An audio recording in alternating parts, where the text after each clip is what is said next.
and to the republic for which it stands, one nation, under God, indivisible, with liberty and justice for all. Thank you. We have a roll call for attendance. Megan Doyle. Here. Scott Furmender. Present. Tracy Irby. Here. Tom Kova. Maybe stuck in traffic, we'll see what happens. Lauren Maller. Here. Una Petrosky. Ms. Petrosky's excused for illness. Christina Preet. Here.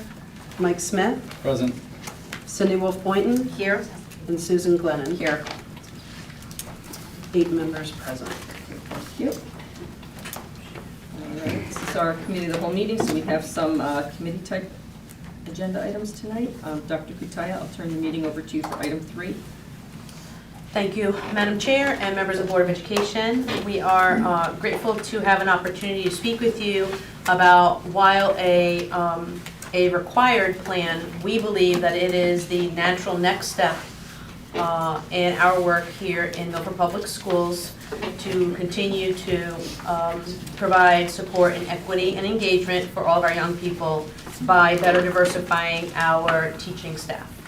So we have a plan that is before you that will need some action this evening. We'll need the board to approve it so that we can submit it to the state, upon which time then they will provide us with feedback. And then there may be some additional steps thereafter. But with your permission, I'd like to hand things over to Wendy Kapazna and Julie Luby, our, I'm not sure you guys have met Julie, our Associate Director for Talent Management Development. So I'll turn things over to Ms. Kapazna. Excellent. Thank you very much, Dr. Kutaya. Good evening, everyone. We are so excited to be standing up here tonight to present to you our Increasing Educator Diversity Plan. And when I say excited, I'm really talking about the excitement to continue the great work and great commitment already started by both the Milford Public Schools and the Board of Education. So about 2 months ago, a committee was formed, and we have met about 5 to 7 times. And I want to introduce you to everyone, and you will get a chance to hear from all of us here tonight. I would appreciate you holding your questions till the end. We'll have time for a Q&A session at the end. But to get started, we have Marissa Applepora, our Instructional Supervisor for Equity and Engagement. Steve Ontario, where's Steve? Oh, he's right here. Sorry.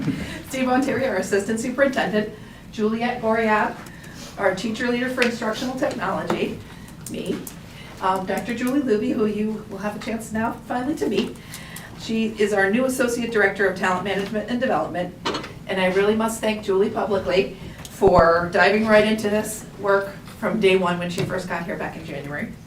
Sherrod McNeil, our Principal of Pumpkin Delight Elementary, and Jen Stewart, our Director of Pupil Personnel Services. So now I'll turn it over to Jen.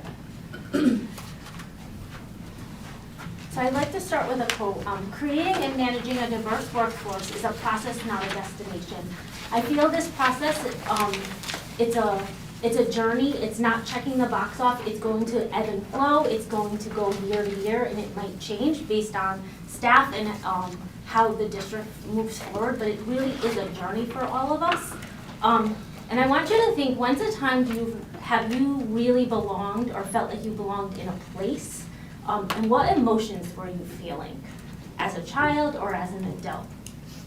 Just ponder that, because I'm going to share a little story about myself. And I'm going to bring up when I came to Milford. So I've been in Milford since June, and when you come to a new place, you're always wondering, will you fit in, will you belong? Like, what will everybody think of you? And I truly can say, like, I feel like I can be my true, authentic self. And I feel like I belong in Milford as part of the Milford community and the school community. I feel that is what we want our staff to do. We want our staff to truly belong and have that emotion of being who you are every day, and some days are better than others, and people are going to take you for who you truly are. And how does that tie into our kids? And I feel like our kids look up to their related service staff and their teachers every day, and they can pick up and sense when their staff member and their teacher really feels engaged and belongs in the school community. And if a student feels that their teacher is belonging, that's how we want our kids to feel, and that's how we want them to feel every day. And we want them to come into school and feel like they're themselves, and we don't want them to have to fit in or change who they are. We just want them to belong. And I'm gonna leave you with one last quote to ponder as you listen to the rest of this presentation. Diversity is having a seat at the table, inclusion is having a voice, and belonging is having a voice to be heard.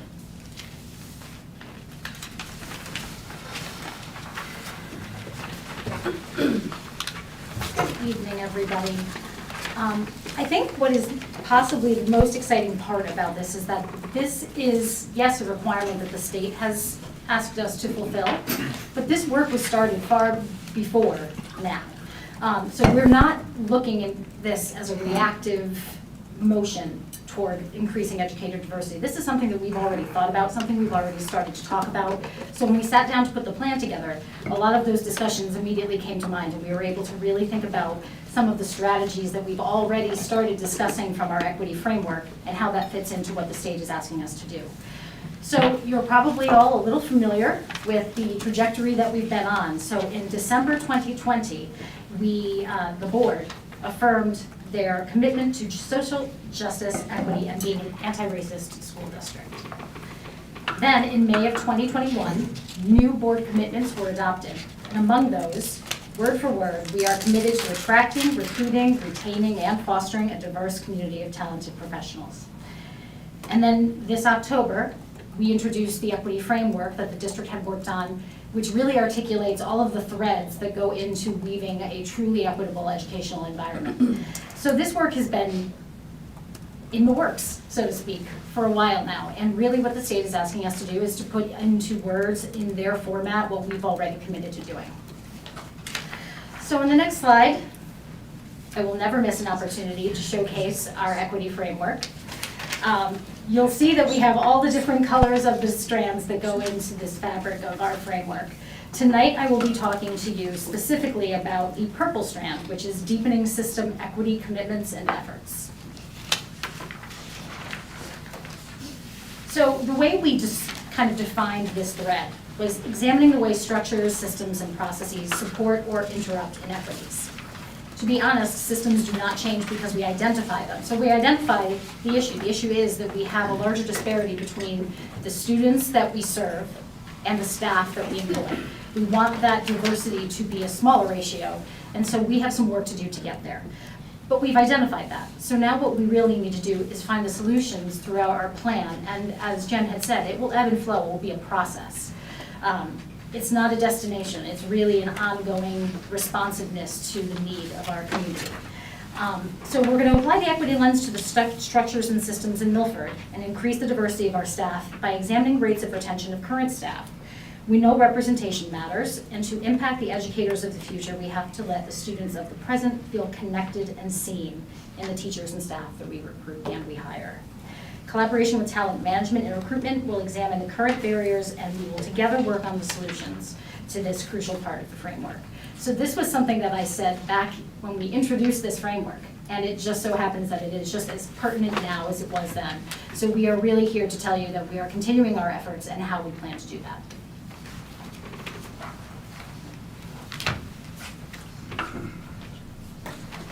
Good evening, everyone.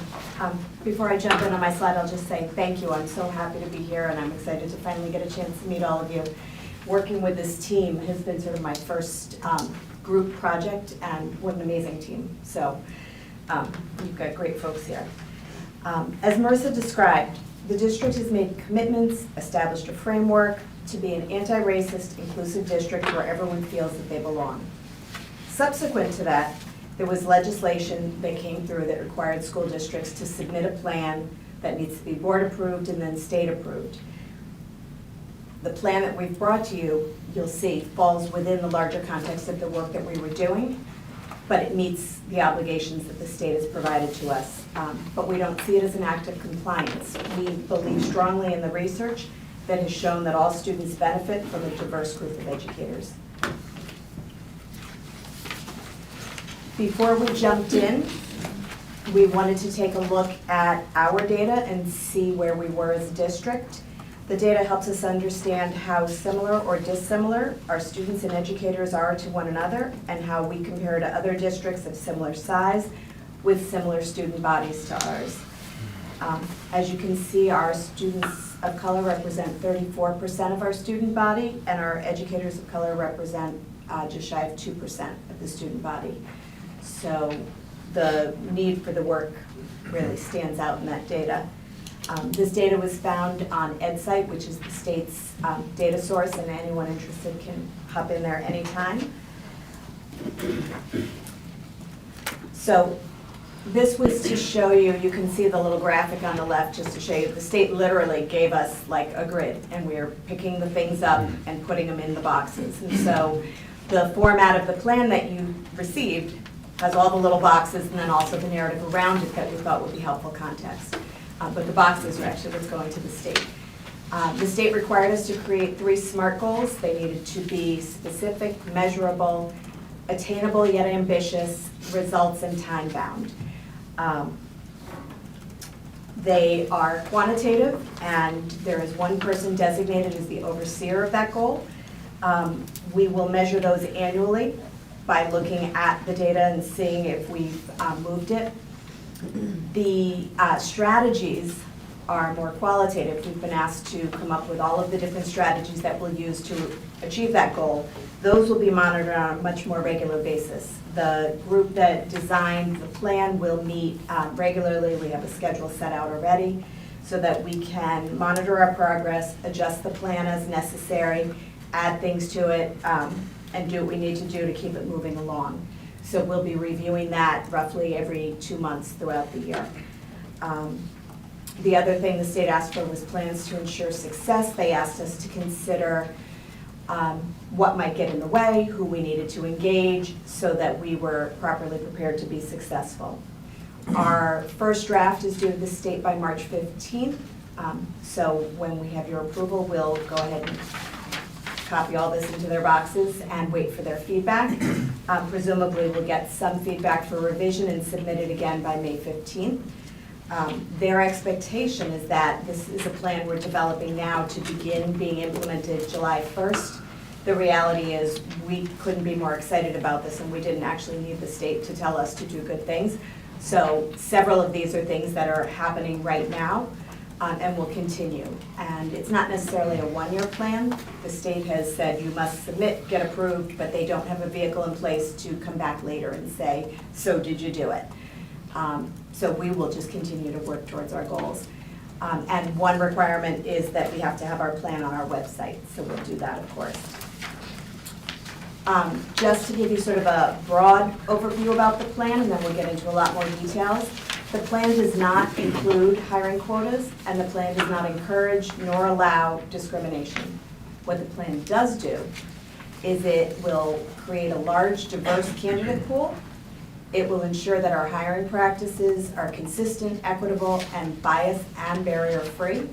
And it will foster an environment that's inclusive and supportive so that our employees know that they're valued and feel that they belong. So Steve's going to take it from there. Thank you, Dr. Luby. So the first step in our journey as we launched into the work was for us to establish our theory of action. And this was really a core set of ideas that ensured that the work that we were engaging in met the needs of our school community. And as you can see from our theory of action, we were looking at, first of all, if we look at equitable practices for recruitment, hiring, selection, and retention, then one of the things that we would expect to see is that our diversity of our educators and staff would increase. And ultimately, the true winners from doing this work are our students. They would have access to staff that represent that increased representation and much diverse perspectives. After we developed our theory of action, it was important for us to really operationalize the theory of action into goals. So we have 3 goal areas that we're looking at in terms of recruitment, hiring and selection, and retention. Our recruitment goal was looking at increasing our diversity of our candidate pools. As Dr. Luby launched into the work, she determined that we had a 3-year average of about 16%. We were looking at increasing that number to about 25%. For hiring and selection, we were looking at reducing the ratio of our students of color to the educators of color. Right now, as Dr. Luby mentioned, that number is about 34% students of color to 2% educators of color. We're looking at, obviously, to continue to try to reduce the proportionality of that relationship. And then lastly is the retention piece. We want to, as we seek to recruit and hire educators of color, we're looking to maintain those staff members year to year. So we're hoping that with the work that we're doing within the plan, that the number of educators of color who are hired remains greater than those who leave the district for a variety of reasons. So it leaves me great pleasure to introduce Mr. McNeil back to the podium.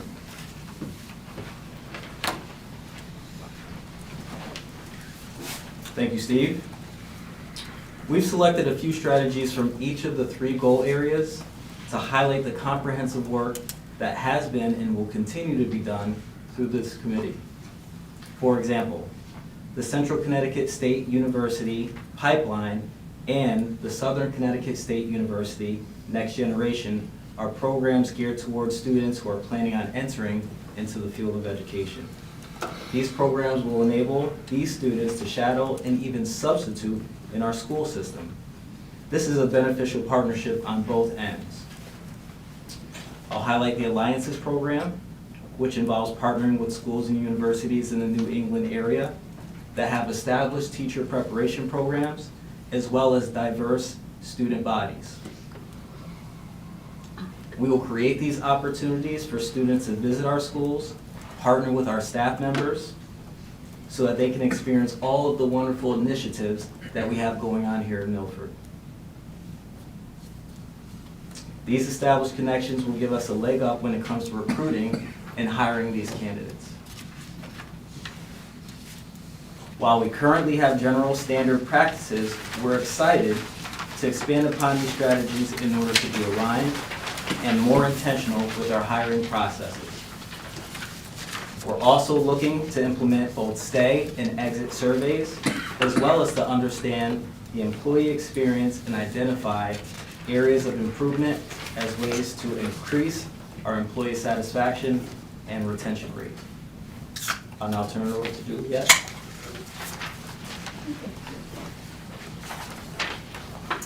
In summary, our presentation has highlighted the significant advantages of enhancing educational diversity within our school district, demonstrating positive impacts on all learners, students and adults alike.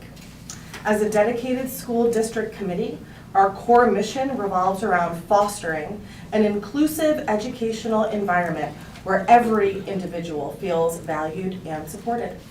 Together, let us remain committed in our pursuit of building a school district where diversity is not only acknowledged, but celebrated as a cornerstone of our success. Thank you, everyone. And we'll take any questions that you guys might have. Questions from board members? I had a couple of questions on the actual document.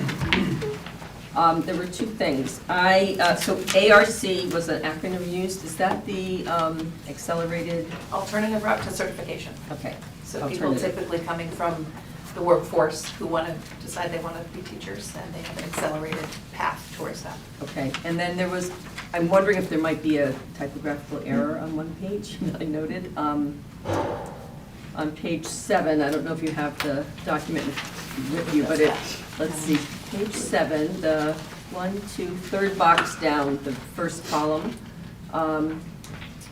It's identifying Forge an alliance with 3 to 5 colleges, universities, that, and then the second bullet are proximal to Connecticut. For instance, it says Rhode Island, New York, New York.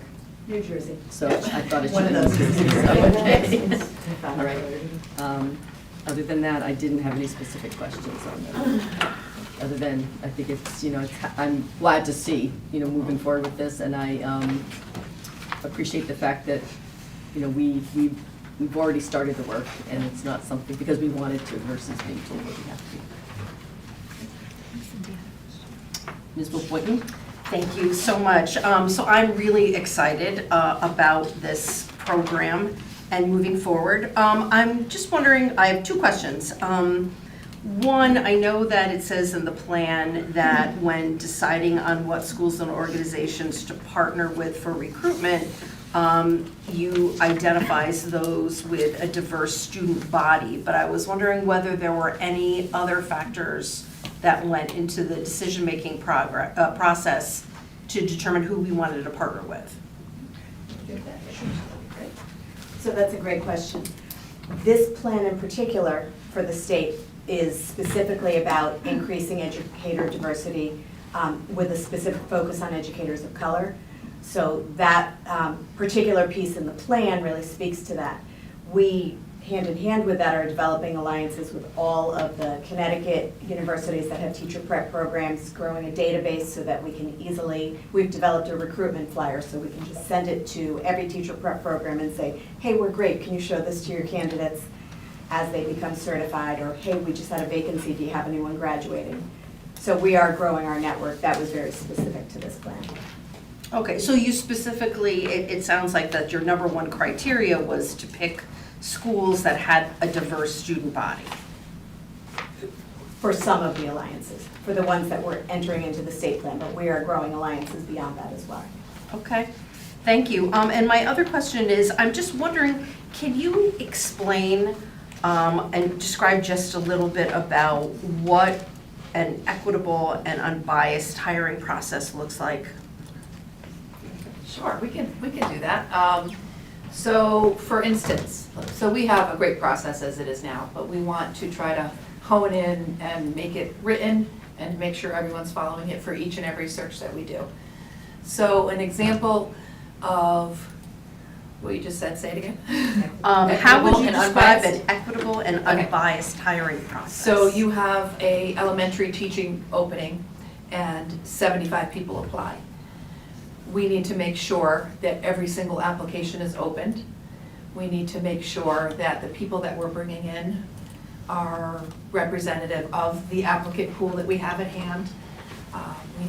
We're kind of going to follow that process along the way from the opening of the application to the demo lesson and make sure that all of the representation is there.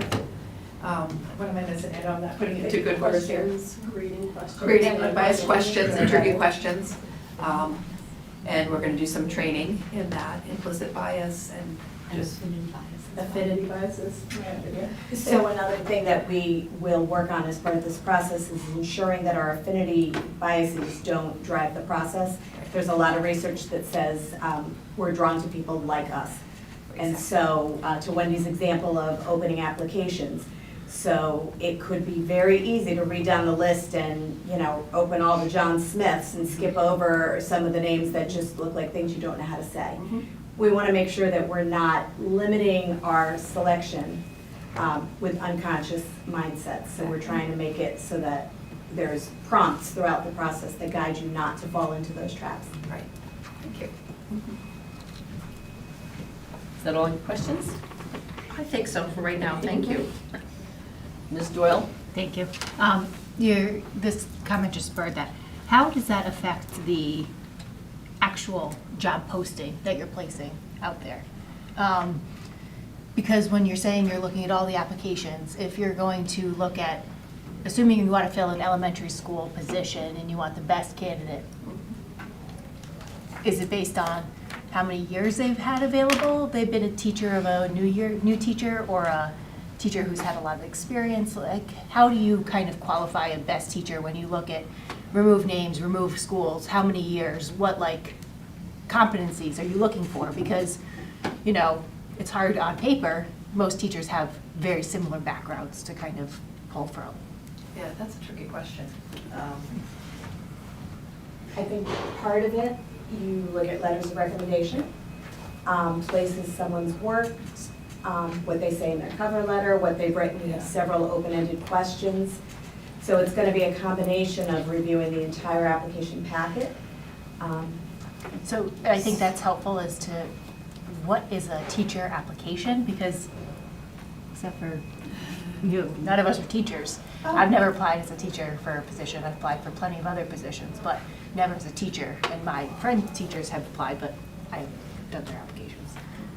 So what's involved, what's Yeah. entailed in that? What's in that? So yeah, you will have a copy of their certification. You'll have a resume and a cover letter similar to any other position. You will have typically a lot of letters of recommendations come along within the teaching field. You will transcripts, right, of their, because they typically have more than one degree. Do they have to provide like teaching plans or lesson plans or any No, of but that? that's where, when they progress further in the process, every candidate has to do a demonstration lesson in front of children, in front of real children. So that sometimes people might interview well, but put them in front of kids and let's see what happens. Or vice versa, maybe they don't interview well and then they're natural in front of kids. And then So the that's next- really telling. And so when that, it's the building level decision of who, the principal or the superintendent or assistant superintendent, who is like the committee? Yeah, so it's typically a committee, so depending on where the job is, what time of year it is, how many positions are available, that can vary, that answer. But it will at the very least be the building principal, an instructional supervisor, maybe more than one building principal.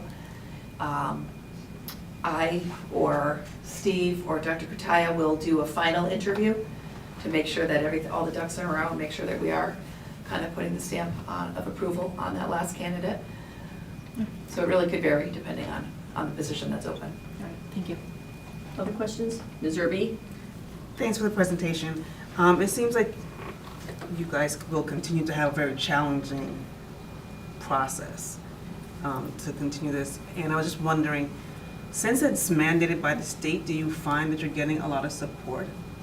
Because, I mean, we're also pulling from the same pool, and these numbers are really... Support from whom? Well- Support from the board, yes, support Well, not the from... board, I meant the state, I meant the state. Yeah. I The meant- state? Yeah, in terms of financially programs, those college programs, are they increasing those, or? I'm not sure what the state is exactly doing, but, I mean, we're finding, obviously, the problems that we have, all districts have. Mhm. If people aren't going into teaching, we're all gonna face that. So Right. we're trying to do our part to create more pipelines for us, but also for the profession. Go ahead, you're gonna say something? The state has actually had goals in this area for a couple of years already and has grown the percentage of educators of color in the state of Connecticut. I don't recall what it was, but it's up to 11% in the state. And some of the ways they're doing that are, they have a whole bunch of programs. The TRP that we participate in, the teacher residency program, is something the state initiated to help us take, for example, paraprofessionals in our school who have a bachelor's degree and in 1 year's time get them certified in teaching. So they've done that. There is some loan forgiveness. There's some flexibilities within the TRP, even if someone doesn't have the right GPA, but they have a different other criteria. So I know the state is They're trying. looking Trying at more, other there's- ways to get people certified, because there's the increasing educator diversity, and then there's also just increasing the educator pool, Yeah. which is really what makes this work so important and powerful, that we need both retention, and then the line out there these days is retention is the new recruitment. We've got to make sure we're a place where people, once they get here, don't want to ever leave. Is that grant through the state too? Yes, so, well, through the RESC Alliance, a group of the education service centers around the state are offering a grant to school districts. You can get up to $10,000 to support the work of your plans. So we did put together a grant and submit it. If we're fortunate to be chosen, we'll come tell you all about it. It's only $10,000, it's not going to change the world, but every little bit helps. Yeah. And a lot of the things in our plan aren't really about money. If anything, they're about manpower, which you supported in the addition of the position, which allows us to start forging relationships with the college and universities, working on stay interviews and the things that we needed more hands on deck to be able to do. Good point, thank you. Thank you. Other questions from board members? Question. Yes, Ms. Mahler? So several of the questions that I had coming into this, you have answered already, which is great, thank you, regarding alliances and where they are and what's going on in this plan versus others, and all of that's great. And I love that this is work that has already been underway, and now it's just getting dropped into some boxes, sent off to the state. Great, let's keep going. Fantastic. Question, a couple of questions still. One related to the Grow Your Own section, looking in the community. Love that. Obviously, you know, pools here, digging into that. Wanted to get a little bit more, because in reading the boxes, which I did very early, it seems very focused on parents. It seems very focused on utilizing the channel of Parent University and getting information out. And my question is whether or not that hits as broad of a population across the community, or whether that just hits parents of kids here who may want to be teachers in a way, or, you know, what are we doing to reach the rest of the community? Because you guys have clearly thought a lot of A to Z pieces in a lot of these categories, and I know it's not always captured very well in a box. I fill in a lot of boxes in my day, and there's only so much you can put in there. Yeah. So what else is there that we're doing to reach beyond just public school parents in that Grow Your Own Community section? Yeah, so that was really just a start, and they happen to be a captive audience. We have their emails, so we can reach them. But we did want to expand beyond that through our social media, our TMD social media, through our website, which we are kind of redoing our area of the website to make it more interactive and put a lot more information on there. And in partnership with the state, who's promoting the TRP TRP. programs and the ARC programs. So we'll get those out on the social media so that they hit people in the community. We will update our website. We'll blast the people we have emails for. And, you know, try and repost things that come out from the state about opportunities. We would welcome ideas on other ways to reach people who are not our parents, but in the community. I didn't know if there were any plans in the works working with the city. I know they've, you know, put together various events, various recruiting types of things here and there that this could feed into or be a part of, or if that was the, like you said, the next steps, figuring out how to expand beyond that. Yeah, we could certainly tap into whatever the city's doing. I'm sure they wouldn't mind. I just have to promote this one thing. Because we have the framework and we do a lot of talking about it, if you hadn't noticed, it'll come up a lot. What we're really hoping is that people see Milford as a place that values this work inherently. This isn't an additional piece, this isn't separate from anything else we do, this is embedded throughout our district. This is what we believe. And when that discussion starts to happen among colleagues in other districts and people hear about the work we're doing in Milford, I've had people approach me and say, is it real? Because there's a lot of lip service given to these kinds of initiatives, but we're walking the talk. And I think that when people hear about the work in Milford and the more connections we make with our current employees and they talk to friends, I've had a few people approach me and say, I haven't seen work in schools happen as authentically as it's happening in Milford. So we're really banking on the fact that we are believing every step of this, and that will show through how we put out our One Milford work, how we put out our new TMD work, and that'll start a little bit of a generation of a buzz so that people are looking to us as leaders in this area and want to be a part of what we're doing here. So just wanted to add that. Good point. That actually leads into my second question. Thank you. Yeah, I shouldn't go too Yep, well done. That kind of work that you're talking about is so authentic and so valuable and so grassroots and so slow. Which is a key expectations management element of it for everybody. So when you look at the evaluation part of this, and you mentioned that the state has a do it but not a follow-up, tell us how it's going kind of thing, that's fine. But as that part, that evaluation piece is being built in here, just help me understand the distinction, and then we'll layer in the timeline of all your great efforts that are slow sometimes, some very quick, some very slow, it just works that way. The goals that you mentioned in the beginning, very quantitative, very specific. You can look at numbers at the end of the year and say, we either did it, we didn't, here's how far we off, etc. But then when you look at the indicators of progress that are with the different strategies, those are all very qualitative. And those are all intentionally that way, obviously. Don't give the state the quantitative stuff. But what specifically are going to be the evaluation criteria, perhaps internally, for either the people who own these goals or for the district to evaluate itself and determine whether or not it's working? And is that something being done annually? Is that something being done on a rolling 6-month basis? What kind of a timeline aligns to the types of strategies you laid out, which are, by design, take some time? So we actually are feeling pretty ambitious about that and don't want them to take a lot of time. A lot of them are concrete things that we're like literally just banging out as quickly as humanly possible. And those strategies, qualitative data really is, did we do it? And then did we get the results we hoped for? But they really are very concrete tasks, updating our website. You do it, it doesn't mean you're done with it, but if you can get it to the next level, in fact, we worked today on saying, so which buttons should we add first? And then here's the list for, these are gonna take a little more, background in building, so we're planning to meet roughly every 2 months. We have a calendar laid out, and the work at that meeting will be, if Marissa's in charge of one of the strategies, she's gonna come to the meeting and say, these are my strategies, here's what the progress has been on these. At the end of the year, then we're able to see, and did the things we accomplished move the big goals? And if they did, do we want to up them, or are they perfect just the way they are?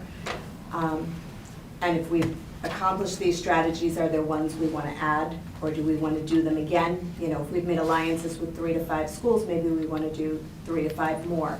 So each strategy is going to be a little bit different, but it's going to be an every 2 month come together, and Juliet's, if she's got a strategy, she's going to report on it, and we'll keep them moving that way. So I also just wanted to remind everyone that while this is about educators, our turnover, obviously we don't want a high turnover in general. We're hiring about 40 to 50 new teachers per year. So that's the number we're working with, right? We don't want that to be 200 for obvious reasons. So it will be a little bit slow just in nature due to that reason.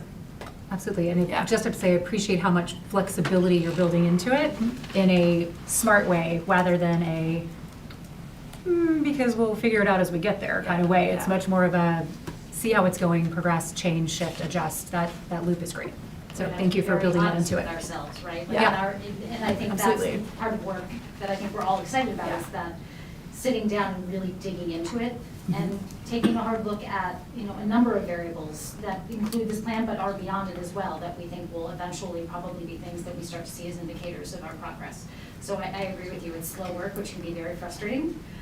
But I think that having honest conversations within an interdepartmental group and committee is going to help us. It's an indicator to me of intention rather than compliance. So well done. Thank you.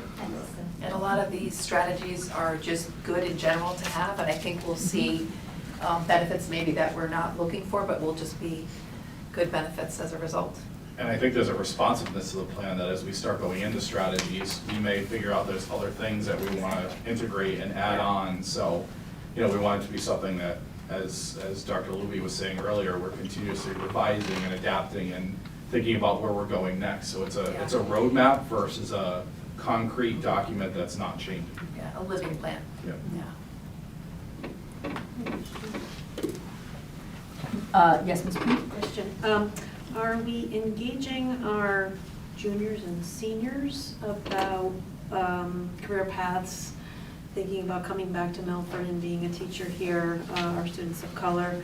And then also what occurred to me is any students of color at Laurelton Hall, can we engage them at all and just, let them know of our strategies and how the benefits of making it a career path, and that Milford would love to talk to you when you're done and that sort of thing?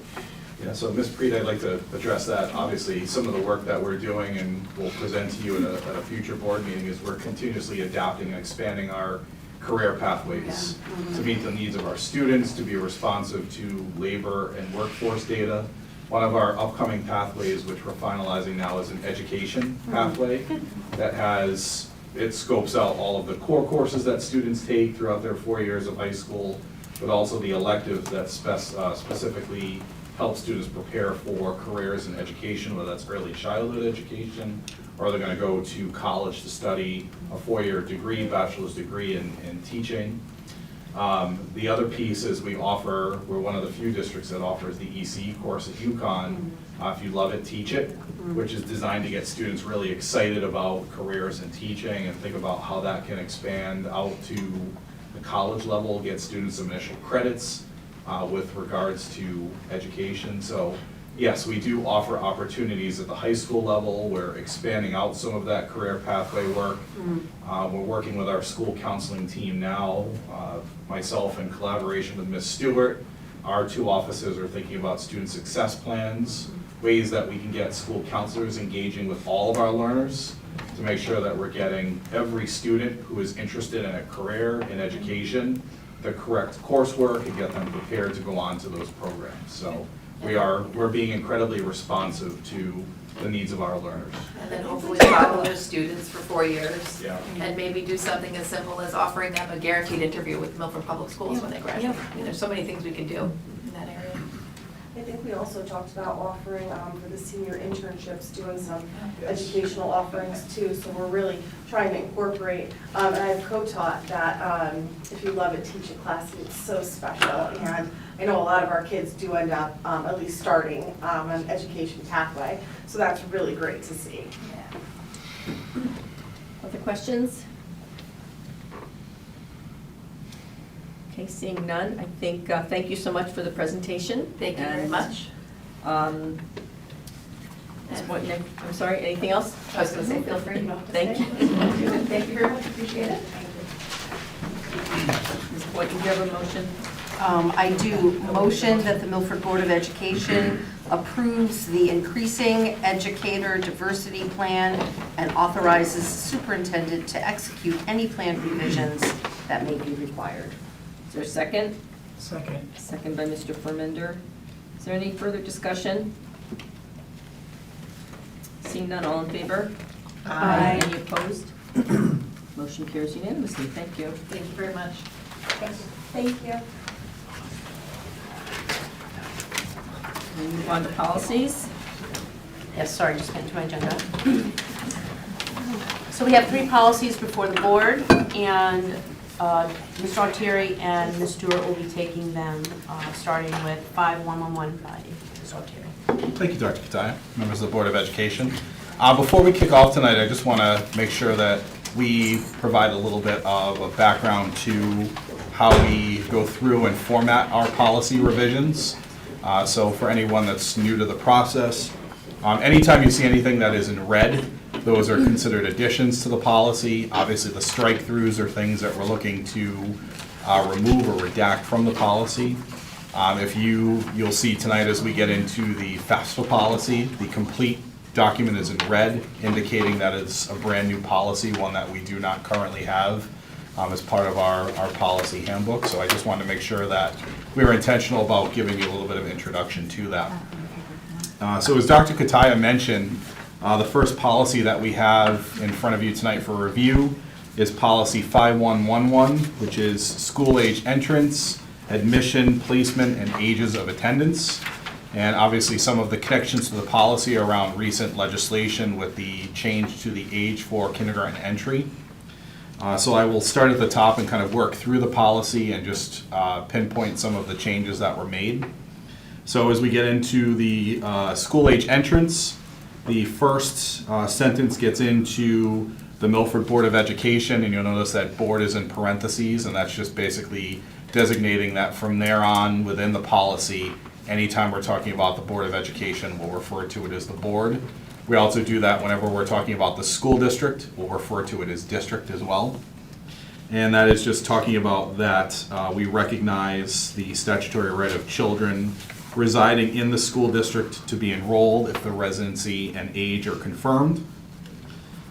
We've added Milford Public Schools and then district, obviously in parentheses right next to it in that first paragraph.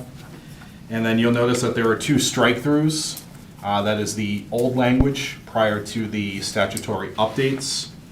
And we've requested those to be removed. And the final piece there is the effective as of July 1st of 2024, the district being open to children 5 years of age or older. And that's due the first day of September of any school year. We also have included in there language about the waiver, and I know we'll talk a little bit further about that in a little bit. But this basically goes through the process outlined by the state in terms of how to grant a waiver. First of all, requesting that a parent submits a written request to the principal of the school, notifying them that they would like a waiver to be considered. And then language around an assessment of each child, followed by a decision made by school personnel that the child is developmentally ready to enter kindergarten.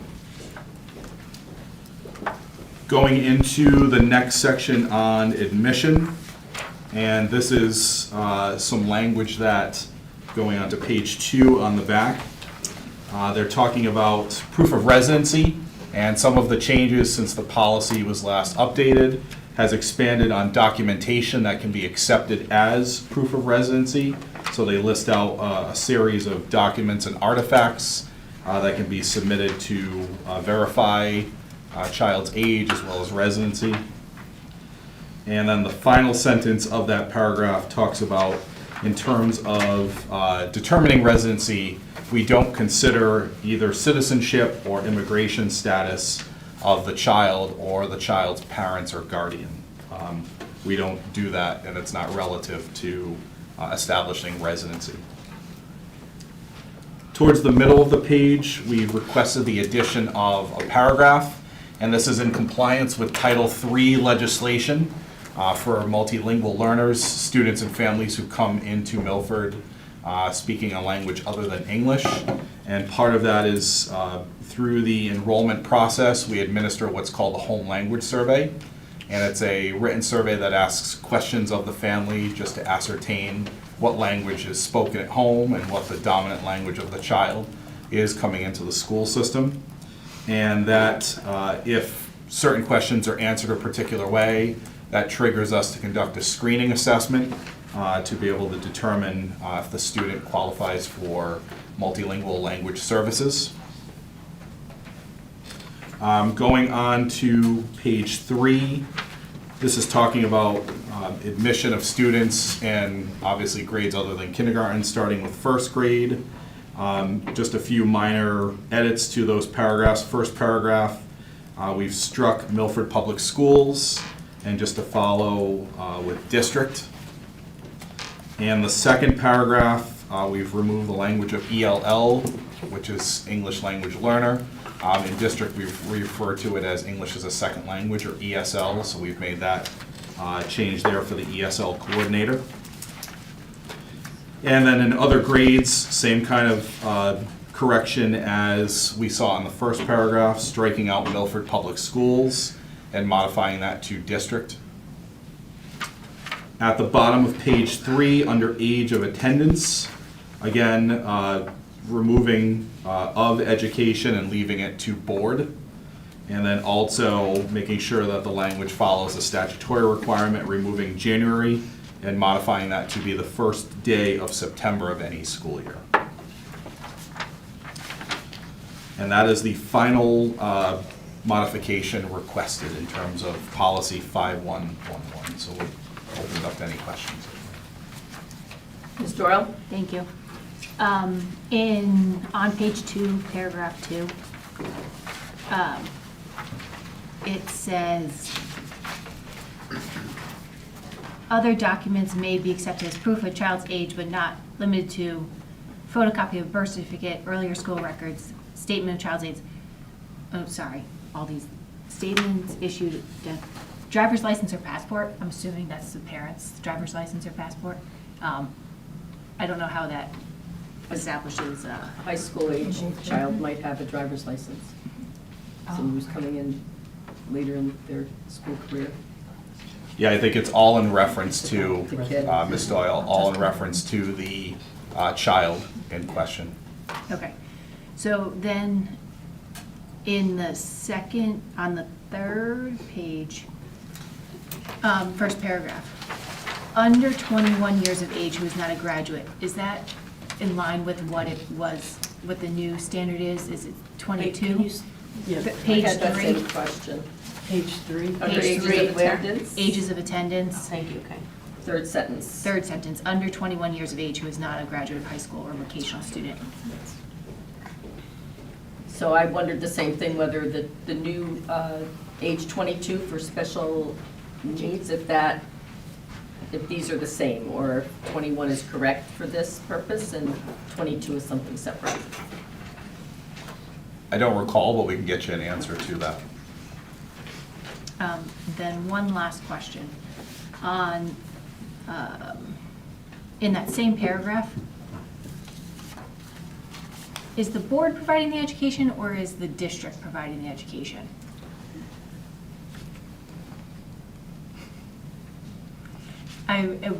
Like, we provide all the policies and implement that and oversee. I would change it to district. Yes, We can do that. thank you.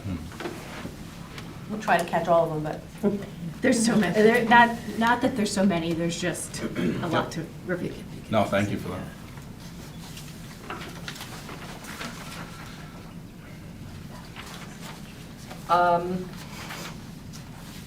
I had a question on, let's see, the first page, the second section that's red, starts effective July 1st, 2024. So the district shall be open to resident children 5 years of age and over who reach age 5. It's a little clunky, and I'm wondering if it might be okay to just say the district shall be open to resident children who reach age 5 on or before the first day of September. Yeah, I mean, I don't see an issue with that. I think it takes out the repetition of the 5 years of age, age 5. she'll also be specific to kindergarten, because we are actually open to 3 and 4-year-olds in preschool, right? So, effective July 1st, the district shall be open Kindergarten. to kindergarten for resident children age 5 on or before the first day. Okay. Other questions? I have a question. Yes, Ms. Muller? The new paragraph about the waiver, we've talked a lot about the waiver. For this year in particular, as the new policy is being implemented, it's a big deal this year. My question is, with putting it and codifying it in this policy going forward, does that mean that that waiver process is going to exist every year? Or is it something that is only happening this year because we have this little overlap, this gap, this thing that was created for us of these months and these families to help? Is it something that we are going to continue doing, because once we codify it in this policy, we're doing it, because it's in here? Well, the legislation actually has the waiver in it. What we're doing this 1 year is offering preschool access at a reduced tuition for 1 year, so not to confuse the two. Absolutely. and I So don't the want to waiver confuse is the two. in legislation. Okay, so the waiver is something, because of the legislation, we will be offering to anyone every year after As this. long as it They just remains in must have legislation. Unless they remove it, which They is being just- discussed. Pending legislative change in Hartford, that is something that is in there now. Therefore, we're putting it in here, therefore we will offer the waiver, and the thing that we will not continue offering is the preschool option. Is that what I'm At a understanding? reduced tuition. The preschool option for the kids who don't meet the waiver requirements. Our commitment as of today and the 26th of February is to Okay. offer that for 1 year. Okay, We did have some internal conversations about removing that paragraph and offering that up as a friendly amendment to the board.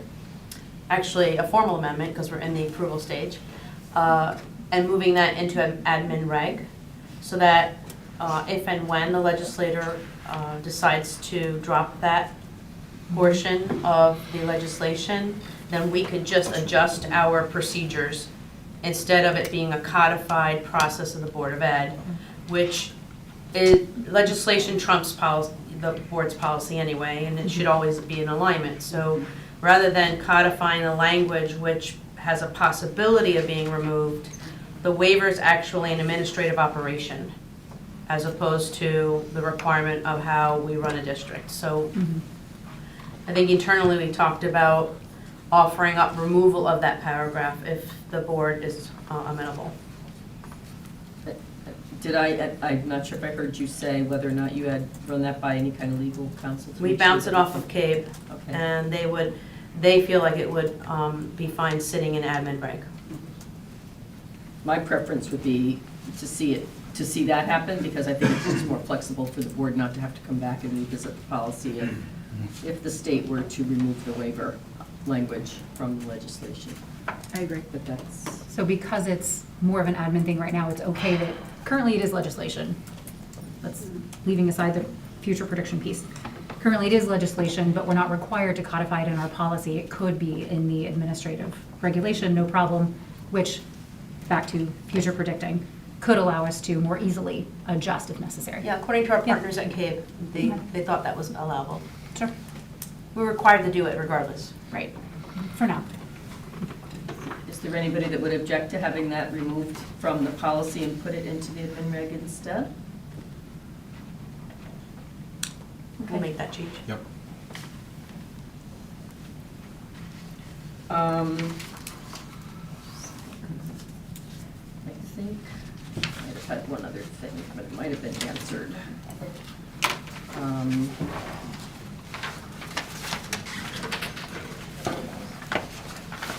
There were 2 places in the policy that have the 21 that we talked about earlier. There's also the very last sentence in the policy before the legal reference is the second place where that 21 appears, so.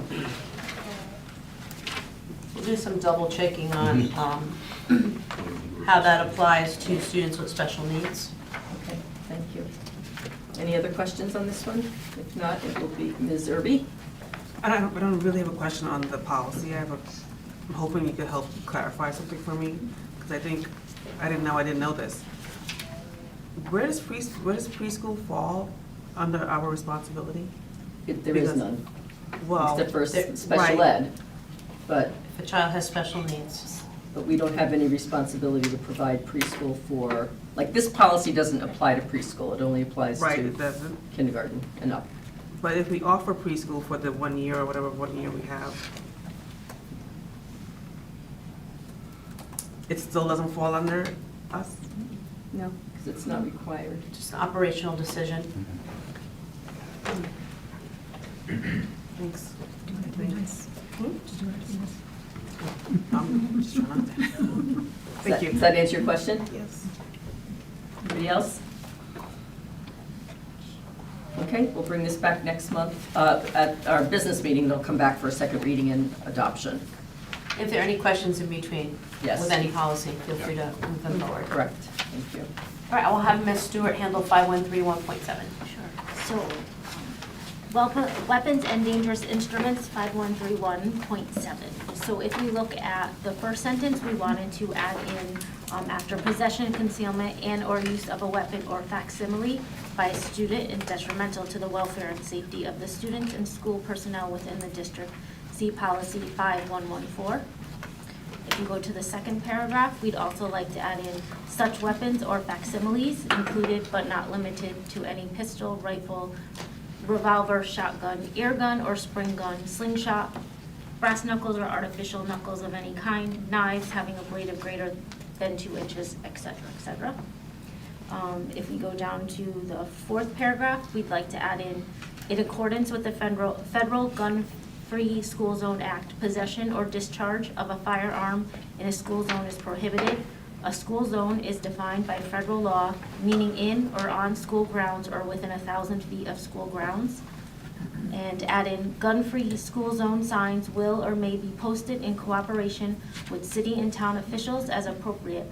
Violations, unless otherwise accepted by law or this policy, shall be reported to the appropriate law enforcement agency. On the sixth paragraph down, we'd like to strike the last sentence. A destructive device does not include any device which is designed primarily for use as a signaling, protechnetic, line throwing, safety, or similar device. If we go to the next page, the second paragraph, we'd like to add in the Milford Board of Education, parentheses, board, shall consider a student's conduct off school grounds that is seriously disruptive of the educational process or is violative of publicized policies of the boards as grounds for expulsion. And the last paragraph, we'd like to add in the superintendent may authorize other persons to possess weapons for specialized programs and religious activities approved by the district and conducted on district property. And if we do one more addition is under the legal reference, we'd like to strike out USCA 7151 No Child Left Behind Act and add in 20 USC 7961 the Gun-Free Zone Act 8561 of the Every Student Succeeds Act. Thank you. Questions? Ms. Doyle? I had to Google what is a facsimile.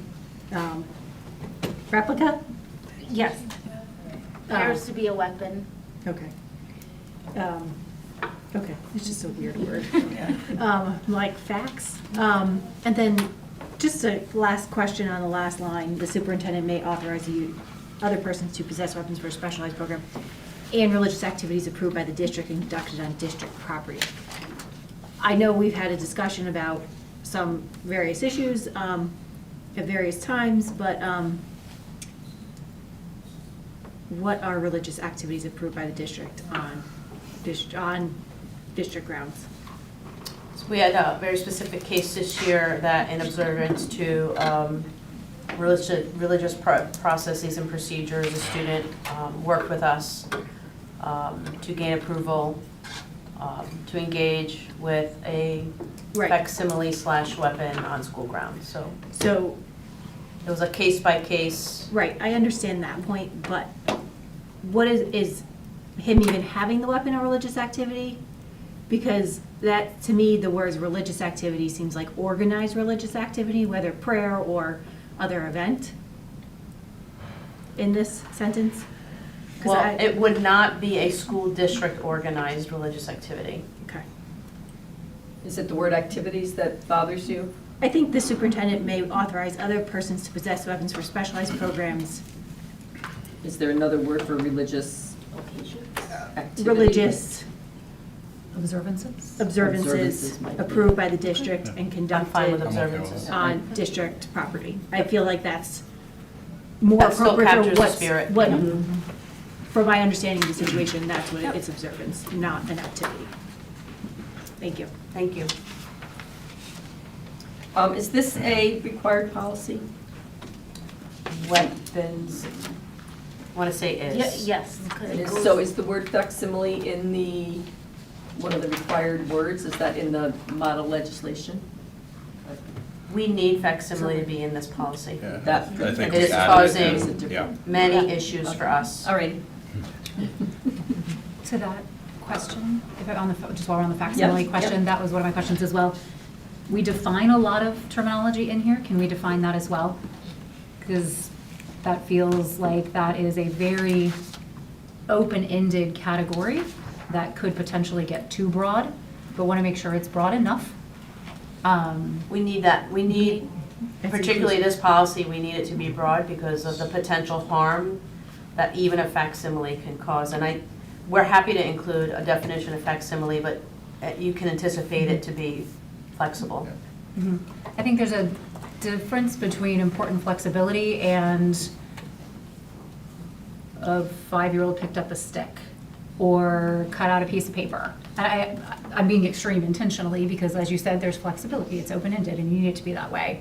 So if there's a way to include a definition in here that introduces that element of it a little bit, that would be useful, I think.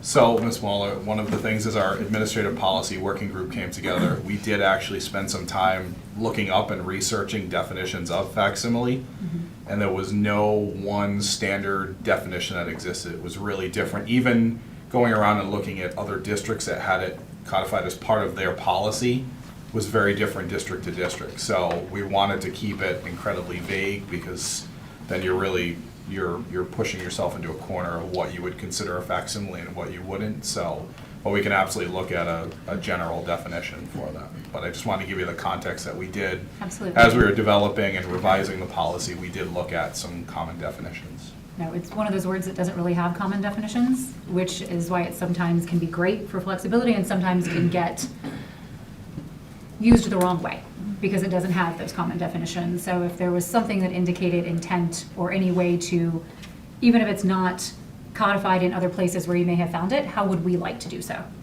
I think that matters. Any other questions? Mr. Smith?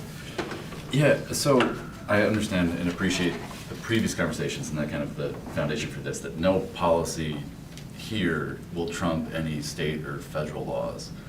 And I do have to put in a plug that one of the things I'm doing this spring is the Milford Citizens Police Academy, which is a really awesome experience. If you haven't done it, highly suggest it because you get to see the great No work. extra points for you to say that out loud. Well, no, but it all ties in. So it's like,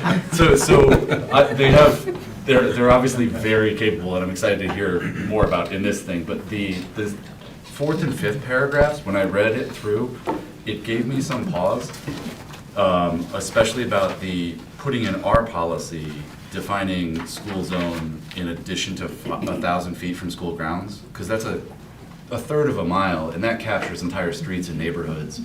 And I'm somewhat reticent to have our policy prescribe what private property owners can do in their own home, because reading this, it looks like it could prohibit possession of a firearm in the home, and I don't think that's what we're doing. It's certainly not what we're talking about, but it is one of those tricky things in law that I wouldn't want us to prohibit somebody from choosing to do on their property what they want.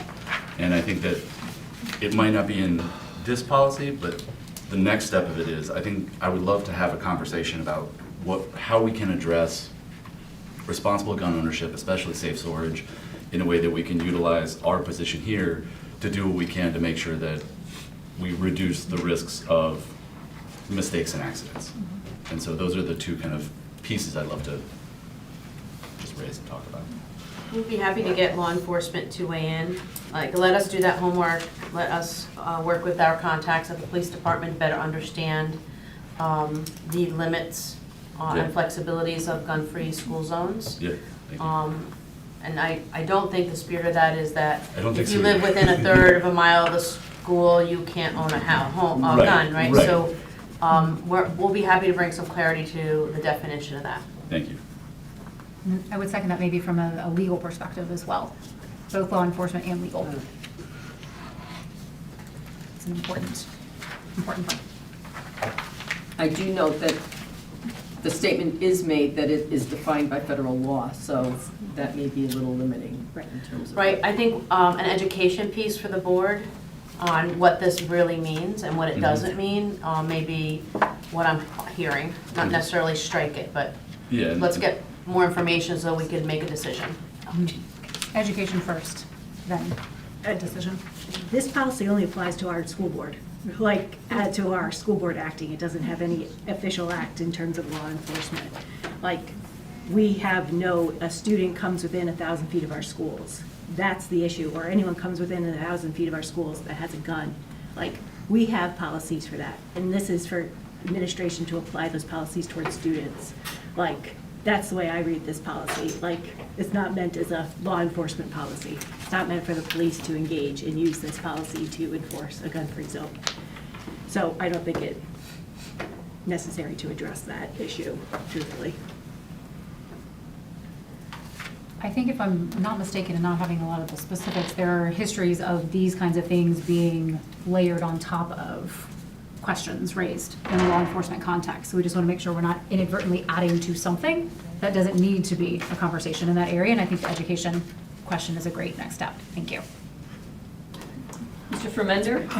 Just a separate item on page 2. I was wondering if you could explain to me what a student's activity off of school grounds would be considered disruptive to the education process.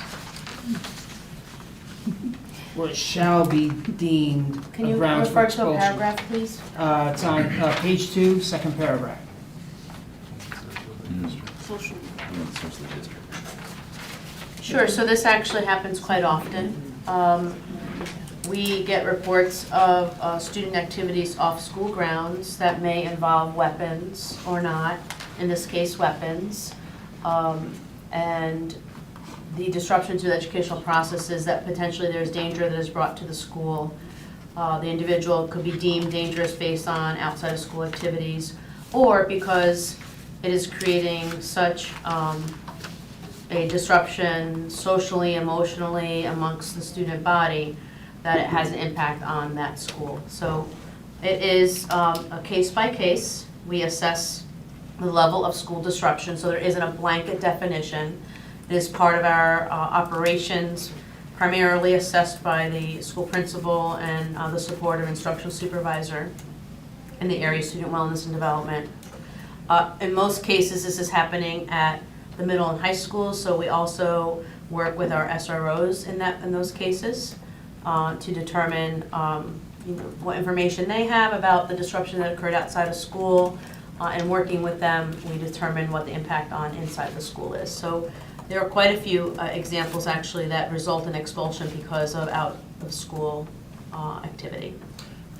So my follow-up question then is, the board shall consider. Should that be changed to the board may consider?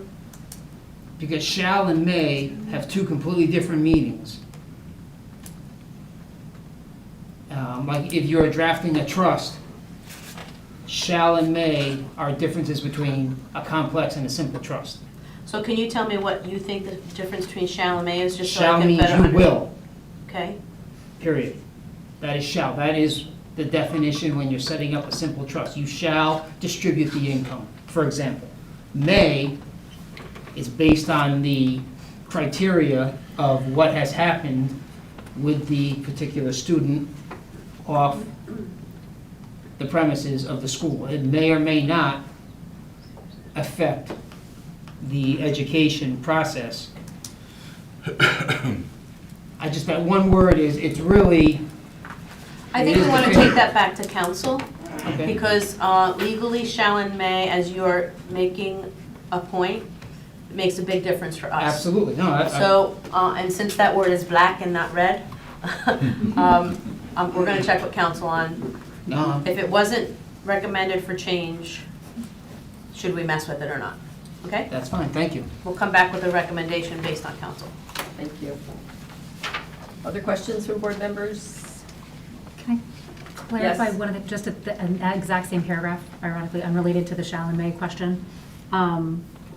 Confirming that it's changed from board to district, correct? In the very Yeah, beginning. the very first Yes, sentence. Yes. It is on the paper, it wasn't necessarily in the version that we've heard, so I want to make sure I'm looking at the same thing. So the change there is that the district The shall district slash shall may or consider. may, right. Okay, That is correct. okay, Because you're not expelling, we are, right? yep. Ms. Doyle? I just have a comment on the shall, may. It should be shall, because the question is, it's seriously disruptive of the educational process. So and that's the ultimate bucket, is seriously disruptive And of violating educational policy. process. Right, violating policy. So whether or not you decide to do something is the question. You shall look at it if it's seriously disruptive of the process. We don't want this, oh, is this disruptive of not, but this may not, this. You want the requirement to look at anything that is seriously disruptive. I think It's- shall is right. But you'll ask legal counsel, We- correct? We're over here whispering, we think shall is right, but we'll ask council. All right, thank you. Anybody else? Ms. Wolf-Whiten? I'd just like to note, I'm looking at the Gun-Free School Zones Act of 1990, and one of the exemptions is private property not part of school grounds, and it also does not affect individuals possessing the firearm who has a license. So it's really aimed at people who intentionally bring a weapon onto school grounds to do harm. Just wanted to add that. Okay, you're still going to get some background on that for us, please. As we said before. We absolutely will. All right, thank you. Thank you.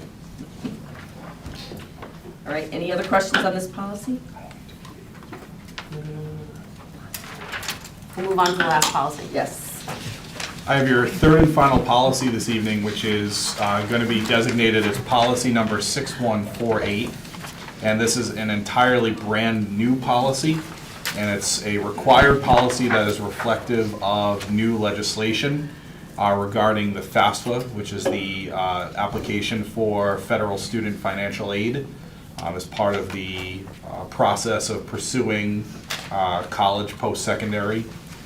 And the FAFSA completion program is based on efforts by the state of Connecticut Department of Education to expand the number of families that are completing the FAFSA every year. So I won't read this, but I'll just kind of give you a little bit of a gist of each paragraph. The first paragraph really digs into the rationale and the basis behind the Board of Education supporting the state's venture into connecting students with the free application for student aid. The second paragraph acknowledges that Connecticut has implemented what they're calling the FAFSA Completion Challenge. And it is a challenge that they post and share the results on every year, district by district, to showcase what percentage of families are actually completing the application. And basically they're making the connection that if students complete the FAFSA in greater numbers, and that helps them to attend college or other post-secondary opportunities. And then Milford Public Schools, or the district, going into paragraph 3, should support the increase of FAFSA completion in order to make it easier for students to attend. And we've left it open. It basically says the administration will develop plans, a process to support some of this work within our high schools. And as required within this policy, the district will publish on the website annually completion rates for our graduating senior class each year as part of the legislation. So that is the new addition, again, required policy number 614. Questions from board members on this one?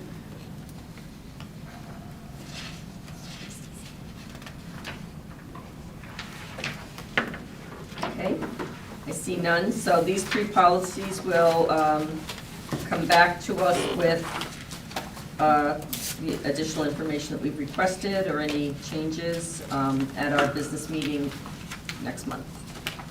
Thank you. And anybody that might have any other questions that pop up, please email them to me so that we can get them answered for that meeting. Thank you. Thank you. We're going to move on to the annual school security, safety and security report with Mr. Nielsen, and of course have to recognize our partner in Captain Karen Del Monte, who's with us as well this evening. Thank you. And thank you, Dr. Katai, and to you, the board members, for allowing us to be here to present on such an important topic, which is safety and security for our school community, our students, our staff, our families, and our visitors. So, thank you. Some new faces. My name is Jeff Nielsen. I've been here about 8 years. Prior to this, I worked in the police department for several years with Karen, which I'll introduce in a second. This is a passion of mine. I did this when I was in the police department and rolled into this, which I've been doing for 8 years now. Captain Del Monte started off as an SRO with the school district, so he has a deep, rich history to this. He is the captain that oversees the program now. And he's also our liaison for school safety and security of the police department. We have Louis Giancola. Everyone knows Louis, right?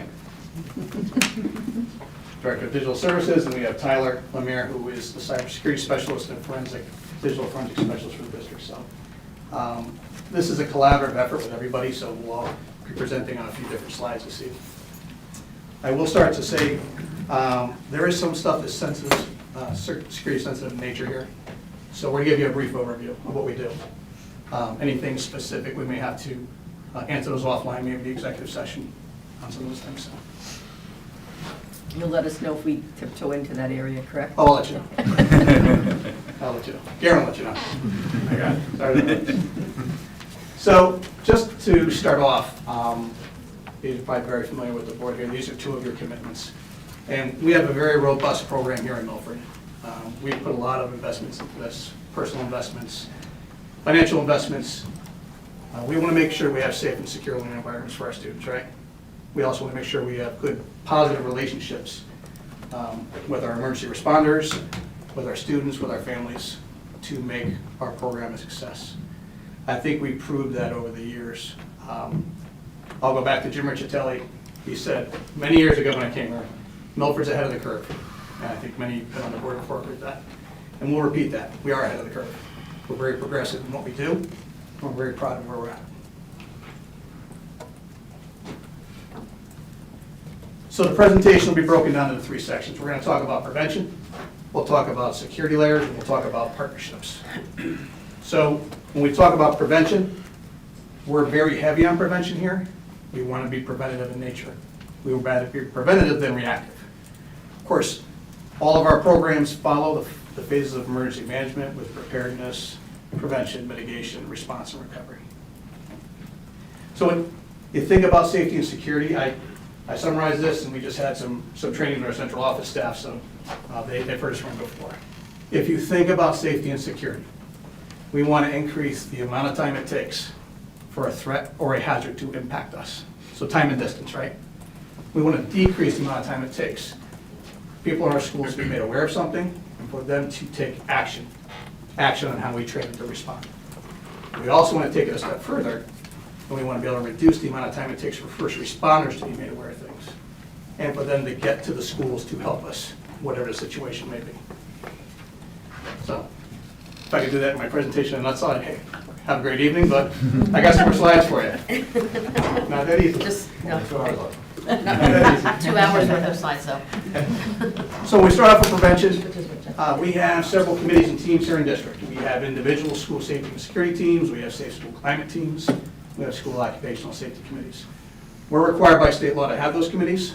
So on those committees are people within that individual school. We have police, we have fire officials on those committees as well. We also have a district committee, and that district committee has been in place for several years, probably back to the late 90s here in Milford. So that district committee, kind of what they do funnels down to the individuals, and then what the individuals do funnels back up. And that helps us with development of our plans, what kind of equipment we get, what kind of training we do, and again, just building those relationships at the lower level and at the upper level. We also, we're part of some other groups here in Connecticut. You'll see up there the Region 2 DEMIS group. DEMIS is Department of Emergency Management and Homeland Security. I chair our Region 2 group. We meet bi-monthly. So it's probably 31 municipalities within our region. So we have people, again, from my role, police department, all different school levels, whether it's an administrator, someone from IT, food service, student transportation, and we're bouncing ideas off each other on a regional level and talking about best practices. Our school incident management manual, it's an all hazards approach. Again, everything we do, you'll hear several times, multi-layered, multi-discipline. That's the way to have a robust system. We're required to update that plan annually, which we do. We follow the state's template to make sure we are where we need to be with best practices and what's required by state law. Our plan also has an action guide, going back to what I said before about reduce the amount of time it takes for us to be notified of something, but to take action. That's our action guide. And we train all of our staff on that annually with an overview, and then we do drills in our buildings as well. So we'll do different types of crisis drills. The state requires us to do 10, we do 11. We do one more, because we gotta be ahead of the curve, right? I know it's getting late, but I guess smiles here. So we do 11. We also do school bus safety drills. We do 2 drills a year, once in the fall, once in the spring, with during transportation to make sure kids understand when they're on a bus what to do, and the safety piece with that. All of our drills, we do debriefings, whether it's through an after-action report or an individual meeting. If we have something specific that goes down in the school, we're going to debrief on that as well. Any type of incidents to make sure we learn. Hey, what do we do? What do we do here? Do we do great? Do we need to improve? And we bring our first responder partners in with those debriefings as well.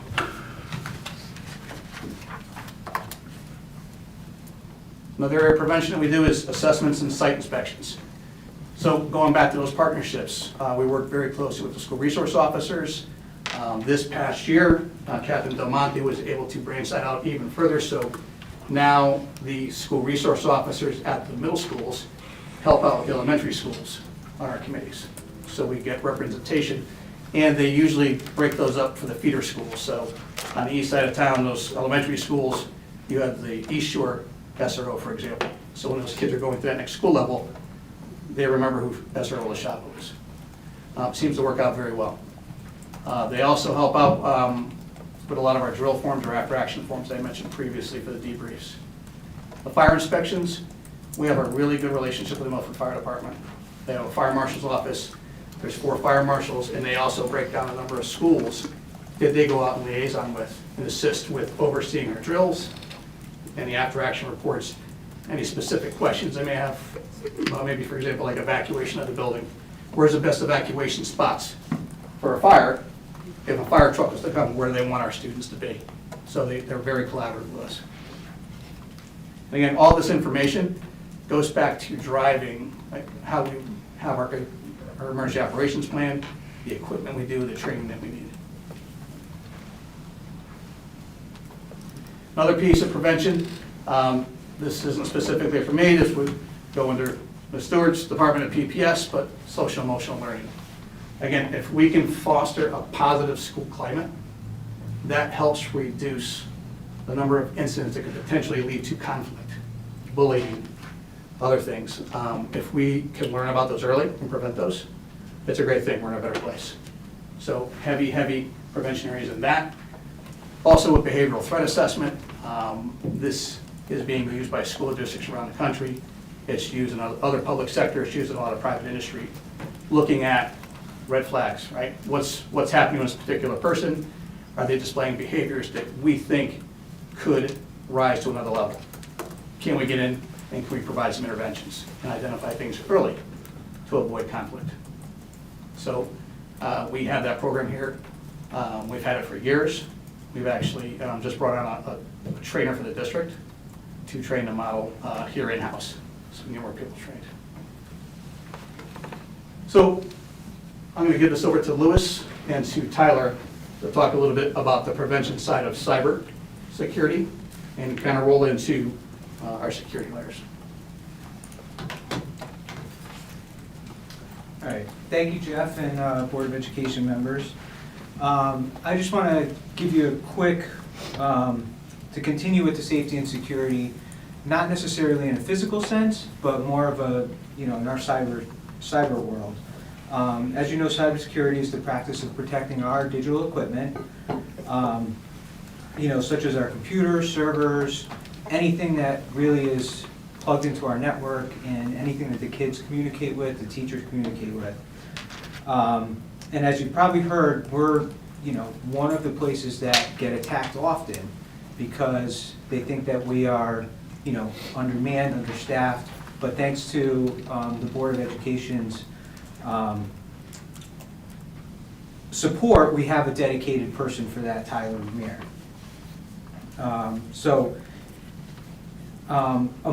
Among other things, just what is our threats?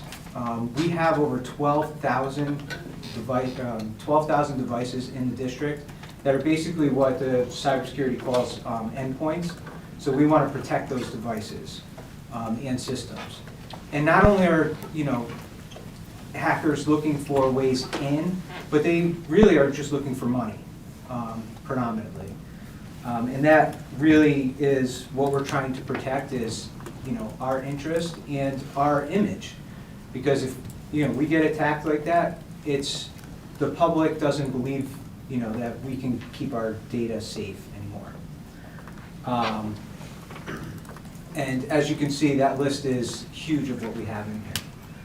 So I'm going to hand this over to Tyler now to talk a little bit about our threats and protecting our systems. Thank you, Lewis, Ms. Lennon, members of the board. Just a quick introduction. My name is Tyler Lemire. I'm the cybersecurity and forensic specialist for the school district. Over the past years, our opponents have been warning about cybersecurity incidents in the K-12 sector and the rapid increase. Jen Easterly, the director of the Cybersecurity Infrastructure and Security Agency, said for K-12 schools, cyber incidents are so prevalent, on average, there are one or more incidents per school day during a K-12 security summit back in November. So, what's there to steal though? Schools hold a number of types of sensitive information, like any other business or organization, such as personal and financial records on students, staff, and other district records. While the impacts vary on the specific type of incident, such as business email compromise or data breaches, the most significant and destructive one by far is a ransomware incident. Recovery from a ransomware incident in K-12 can result in 3 days to 3 weeks of loss of learning, in a total recovery time of 2 to 9 months.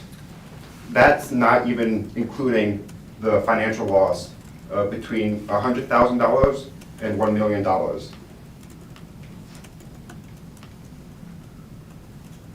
So, what are you currently doing to help prevent this or mitigate this from happening? We employ a number of different methods, such as backups on critical servers.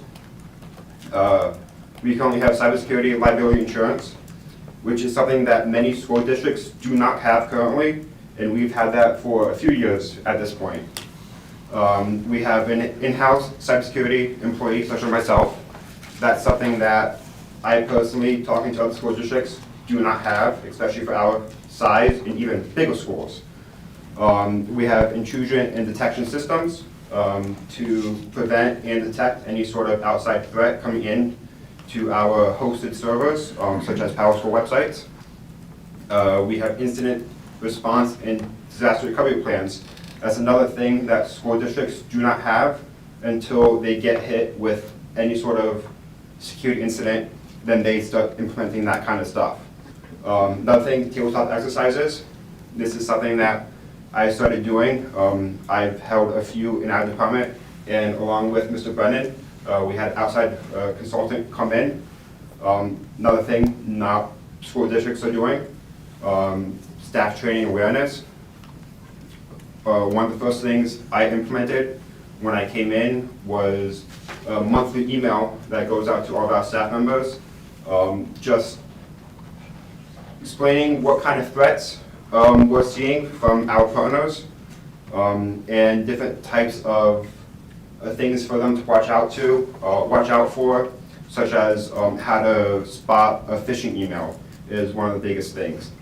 Another thing is that we're doing is vulnerability scanning. So we scan all of our servers, making sure there's no sort of known vulnerabilities, and if so, it generates a report, and I will go through that report and fix them, and then run more reports after that. Future considerations. One of the biggest things that we want to look into is some sort of interactive security awareness and training software. As I mentioned, we currently send out monthly emails, but not everyone has that amount of time, that has that time to read those emails. And including some sort of interactive component essentially just helps reinforce that learning. And it's also these staff members one of the first lines of defense for us as a school district when it comes to cybersecurity. Two other quick things that we would like to improve on in the future is overall endpoint security for all of our servers and computers, which is essentially an improved sort of antivirus. And then another thing is improved email filtering. So with that, we would be able to inspect emails for any sort of phishing or other malicious content within them, and remove those emails and put them to a quarantine section before they even hit the staff inboxes. Then the other few ones are just penetration testing, updated infrastructure, redundancy within the firewall, and then improved guest Wi-Fi security. And then the last quote I just want to leave is, cybersecurity is a race without a finish line. It's always changing, always evolving. With that said, I want to hand it back over to Jeff. Thank you, Tom. I will say a lot of regional groups that I have conversations with, even on a federal level, a lot of our local school districts do not have this resource. And when we have like our focus group meetings and stuff like that, they'll ask me, hey, anybody from your IT department, can they come on and talk? So they're a great resource to have. And their work, my work, again, PPS, facilities, everything here is integrated when it comes down to safety and security, whether it's physical, emotional, or cyber. So it's a great collaboration with everybody. I just want to go into security layers a little bit here. We've invested, again, a lot of personal time into this. We've invested a lot of funding. We are, again, ahead of the curve in a lot of these areas. Our access control basically talks about our perimeter doors and our outside of our buildings. All of our doors are locked. We have a computer system that controls it. With that access control for emergency situations, the police department, they have fob access readers at their police department. They can use those devices on our schools during an emergency to get in. and any of those identified doors that have fob access. Again, reduce the amount of time it takes for first responders to come in and get us help, right? Our front door intercom systems. We have A-phone devices at all of our school buildings. Has anyone been to a school building before? I can raise my hand because I've been to all of them. If I don't do that, I get in trouble. So when you go there and you press the front intercom, there's a greeter or security guard that'll greet you, verify what your visit is. You'll come into the vestibule, they'll get your ID, they'll put you into our school gate guardian system, they'll make sure you're an approved visitor, they'll make sure there's no outstanding issues in that system, and then you get your sticker and you're on your way.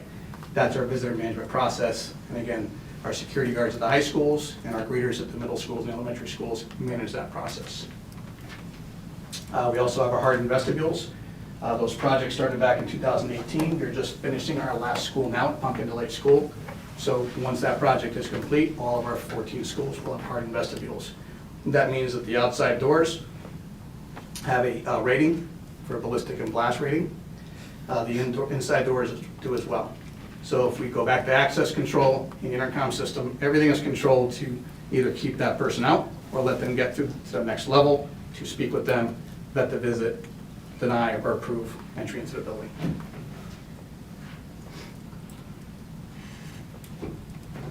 Our portable radio system and our video cameras, we have several portable radios in every school and here at central office. These are used individually throughout the day in the buildings for a lot of things, whether it's facilities, whether it's people are outside at recess, it's a form of communications outside, whether it's arrival, dismissal, they are constantly being used. You can also use those on a district-wide level, so if we had an emergency that involved a school or multiple schools, certain people have a radio channel on the radio where it goes district-wide. It goes to every school, it'll go to the police department, to the fire department, health, student transportation. Anybody who will be involved in an emergency has access to that channel.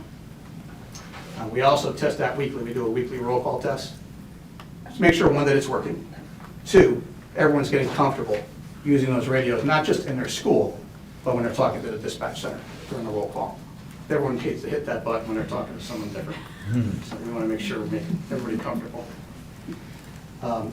Also, the video cameras, we have over 700 cameras in the district. Interior, exterior. They can be viewed at the individual schools. We can view them here at central office.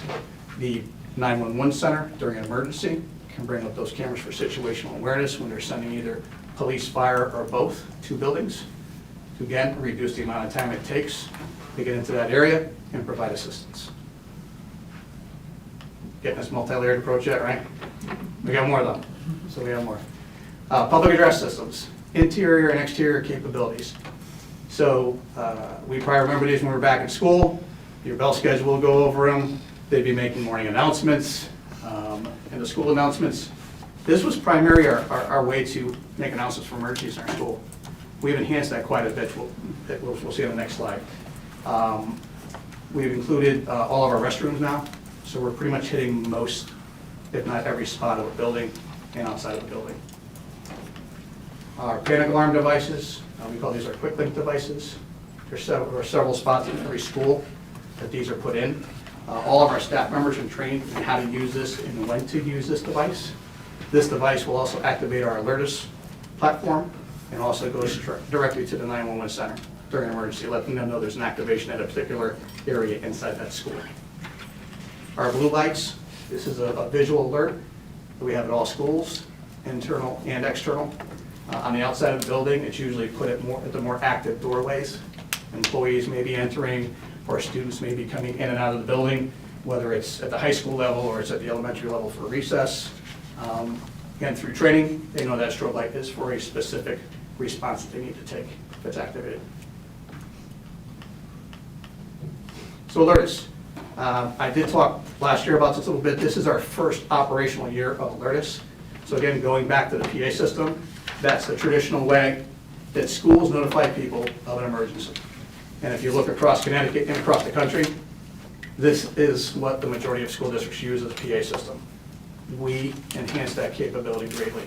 So now we have Alertus, which if you look in the center there, you can see there's 3 icons there. You'll see the computer, you'll see a mobile phone, and you'll see a panic button. Those are the 3 ways that activators, people who have the right to send a message to that school building, can send a message out to multiple endpoints. So it's just not the PA system anymore. They're going to the 911 center, they're going to an alertist beacon, which is usually in designated spots within the building, desktop and laptop overrides for that particular building. Any of our employees who voluntarily want to download the phone app, which we've had huge success with the rollout of that. People love it. It'll push to that as well. It pushes to the PA system, and it will activate the blue lights. They're pre-recorded messages. So we're taking it out of the hands of the person getting on and talking on a PA system, especially during a stressful situation. Because when stress happens, right, stress increases, thinking decreases. We wanted to make sure that we're reducing the amount of time it takes to make people aware of something and to go into action, right? This has enhanced our capabilities greatly. I just want to go back to the phone app for a second. This has also helped us out a lot with our PE teachers outside, because they can actually put it on iPad devices, which they carry. Just another layer, right? It also benefits our traveling staff who go to multiple schools. So if we have specialists that are going to multiple buildings, they can go in and click on those buildings to get notifications for it. And we do all of our drills through this as well, so everyone's training on using it when they're doing our drills in our buildings, and if they need it for a real emergency, they're more comfortable with activating. So with that, I will turn this over to Captain Delmonte to talk a little bit about partnerships. All right, thank you. Hi, everybody. Nice to see you again. For those of you that don't know me, I'm Garen Delmonte. I'm the admin captain at the police department. I was one of the first SROs 10 years ago at West Shore and the Academy. So I have an extremely soft spot for the SRO program, and I can talk about it for hours. I won't, but I can. You're going to get this twice, by the way, because this is like 2 weeks at the Citizens Academy. Thanks for the plug. So we currently have 5 SROs in town. You'll see on the screen here, Officer Kaylee Kish is at Foreign. Corey Nalfrey was taken over at Jonathan Law. Karen Banks is at Harborside in the Academy. Steve Lachavo is at East Shore, and Sue Clark is at West Shore. And as we alluded to before, the middle school SROs are responsible for their feeder elementary schools, so that there's some familiarity with our youngest students moving into that middle school period in their lives. Let's see if Steve's video works. Okay, Jeff, let's see. Wait, it's buffering. I would say anything and everything that we do as SROs is vitally important. We kind of work in 3 separate categories, if you want to put it that way. So we're a law enforcement officer, we're a counselor, and we're like an educator / mentor.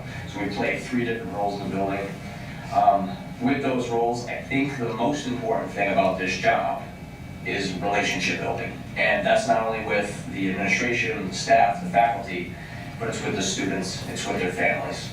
Understanding that dynamic of where a child's coming from, where they want to go, having an idea of what they want out of life is really important. So, a lot of students come to me, we'll talk whether there's a school-based issue, a home-based issue, things like that. Building rapport and building that relationship gives them a sense of comfortability, and it goes 2 ways. So, I am comfortable with knowing who the student is, how they are, how their home life is, how they are here, and then in turn they can see that I actually care, which I do.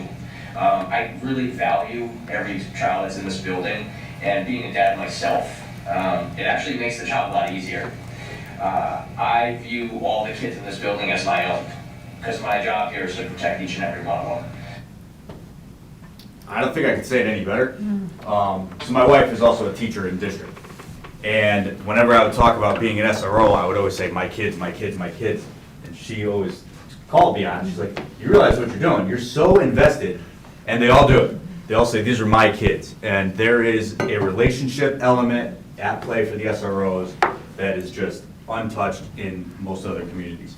And the key there that he said is relationships, because as long as we can foster trust from our students, we can create a safer environment for them to come to and for them to go home to at the end of the day.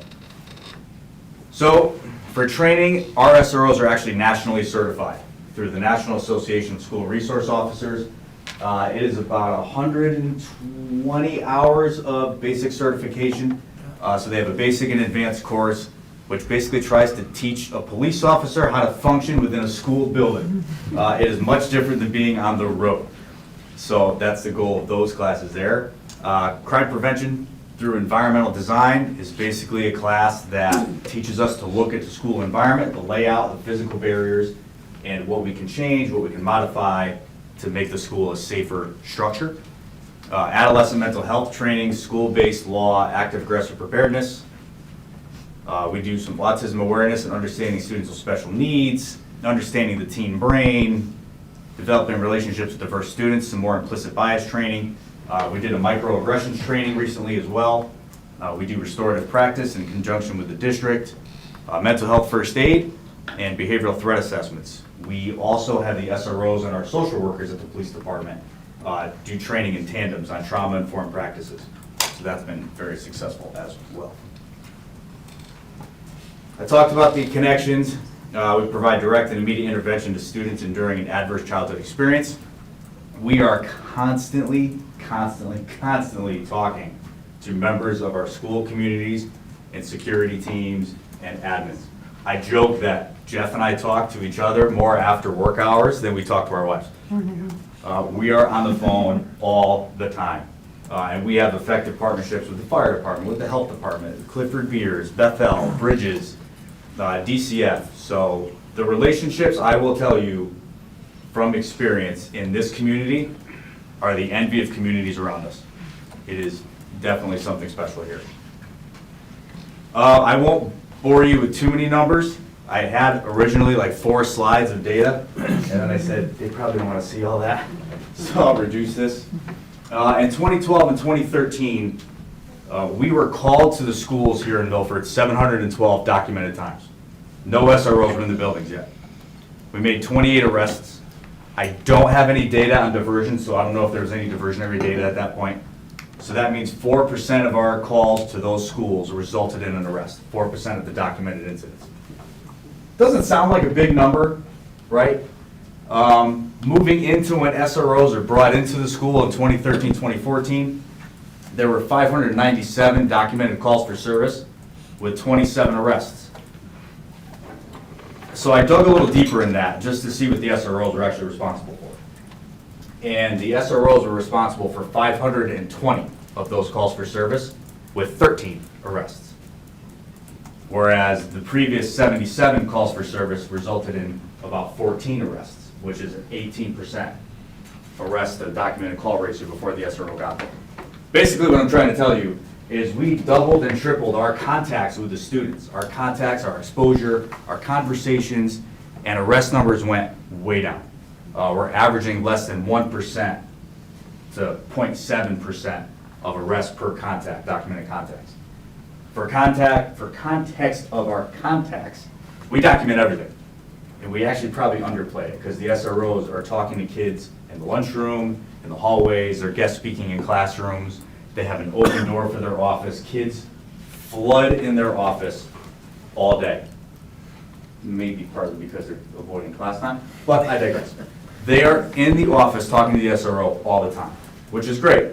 But our contacts are upwards of 1,500 to 1,700 documented contacts a year. We do average about 18 DCF referrals, 12 2-on-1 referrals per year, and 32 referrals for some sort of mental health service. That could be some sort of hospitalization for a psych treatment, emergency mobile crisis, social worker intervention, or some sort of restorative practice setup. I'm going to let these 3 students, if this works, tell you how they feel about the SRO program. Oh, maybe I'm not. Okay, Jeff, the first one worked. You jinxed me. They love it. They love it. Obviously, we'll take questions at the end, so I'll give it back to Jeff, and we can carry on the department. I can actually talk, not about the video, but I can tell you that, like when I was a police officer, and we would look work private duty jobs like the mall or a car. And I'd work with a person who was an SRO or a former SRO. And adults now who are kids would come up and say, hey, SRO Mills or SRO Del Monte, you know? Like they would just remember them. And a smile on their face, like that relationship that Garen talked about before, it stays. Go one step further, we have an in-school suspension monitor at East Shore, Steve Starowski. You know Steve Starowski? Officer Strauss. Officer Steve. Yeah. He was a DARE officer years ago. He has teachers who grew up in Milford who remember him as Officer Steve with DARE. The relationships stay there, whether it's a DARE officer, whether it's an SRO. They're building valuable partnerships with these kids. They're turning into adults. I'm going to actually add to that for a little police department plug. We have 6 very brand-new police officers that are all former students. So it is extremely weird for me seeing some of these students in a full police uniform walking around the police department, because I revert back to seeing them at like West Shore. Or I revert back to seeing them in the halls of Pumpkin Delight when I taught DARE and things like that. And some of our other DARE instructors and SROs feel the same ways. It is a gratifying and extremely cool experience, but it makes me feel so old at the same time. So, next slide. All right, so partnerships. Our fire department. Again, the fire marshal's office has been great with us. The fire chiefs have been great with us, whether it's being school liaisons, working on those committees I mentioned before, coming out and monitoring our drills. That's a big thing. The state actually put that into legislation a few years ago, that they wanted fire and police to come out and monitor a good, fair representation of drills, right? They come out to mostly every one of them. Again, a lot of other communities don't get that. They don't have that partnership where everyone works well together. We have that here. You can see the names of their department on the right-hand side there. They also do fire inspections annually, that I mentioned before, and the fire prevention programs. They do a really cool fire poster contest every year. Kathy Banani gets involved with kind of pushing that out, and a lot of publicization around that. And they actually bring the kids over to the firehouse, show them around. It's a really cool program. So we value that partnership with them. The Milford Health Department, our school nursing program is run by the Milford Health Department. They provide us with guidance in food services areas, athletics, public health situations. We had a pandemic a few years ago, right? They were instrumental in making sure that we were going in the right direction with COVID. We were talking daily and meeting with them, and they really put us in a good place with what we needed to do. They also sit on our individual and our district school safety and security committees. So again, everyone's at the table. Durham Transportation, our last local partner, again, they're involved in all of our committees that we do. They're available for emergency transportation too, which is very important. If we have to evacuate a school, let's say it's inclement weather, they have drivers in town that could be to school within minutes just to get those kids into a sheltered bus. And then we can figure out, are we staying, are we going to an off-site area for long-term evacuation? So we work very closely with them on really good plans. And there's some other partners, I'm not going to read through a lot of these, but Demis, big partner of us. We work very closely with the school safety and security, Bill Turley. We're on the phone a lot together, talking about different things. He asks a lot of questions of what we do here in district because he considers us a model district for the state of Connecticut. The Connecticut Center for School Safety, we do a lot of work with them, heavy on prevention. We're in a lot of focus groups with them, whether it's preventing targeted school violence, swatting. They do a lot of research and provide a lot of guidance documents. So we do a lot of work with their groups as well. You can see as it goes down, the FBI, Garen's on the working group with the FBI as well as I am, and other people here in Milford. Great resource for us. And last but not least, our students and our staff and our families. They're probably our biggest partners, right? We need to know, one, that we're doing a great job. Two, if there's anything we need to do better. And three, we need to make sure that they're comfortable bringing information to us that may impact the safety and security of our school district. So we really value those partnerships. So, you can see, the puzzle comes together, right? Prevention, security layers, partnerships, while they may be individual pieces at some points, they all come together. And that's what really makes it work here in Milford. Uh-oh. Is that it? That's it, folks. We have one more slide, but it's not advancing here. So. Thank you so much. With that, appreciate you taking the time to listen to us. I don't know if you have any questions, we can open up to Sure we that do. portion. This is always a great annual presentation to us. It's important that we are able to show the community how well we take care of our students and staff. So thank you for all you do. Thank you. Questions from the board? Mr. Smith? Yeah, just, again, thank you. That was awesome. The question I guess I had is more on the cybersecurity front. Curious if you guys have figured out ways to incorporate students. I know like Microsoft and big tech corporations, they hold like hackathons and things like that. You guys are obviously doing a really important job. I'm just wondering if there have been ways you can expose students to careers like you guys have. So I know at the high school there is a cybersecurity sort of club. We really don't have any partnership in that, but I know that's something that they do at the high school.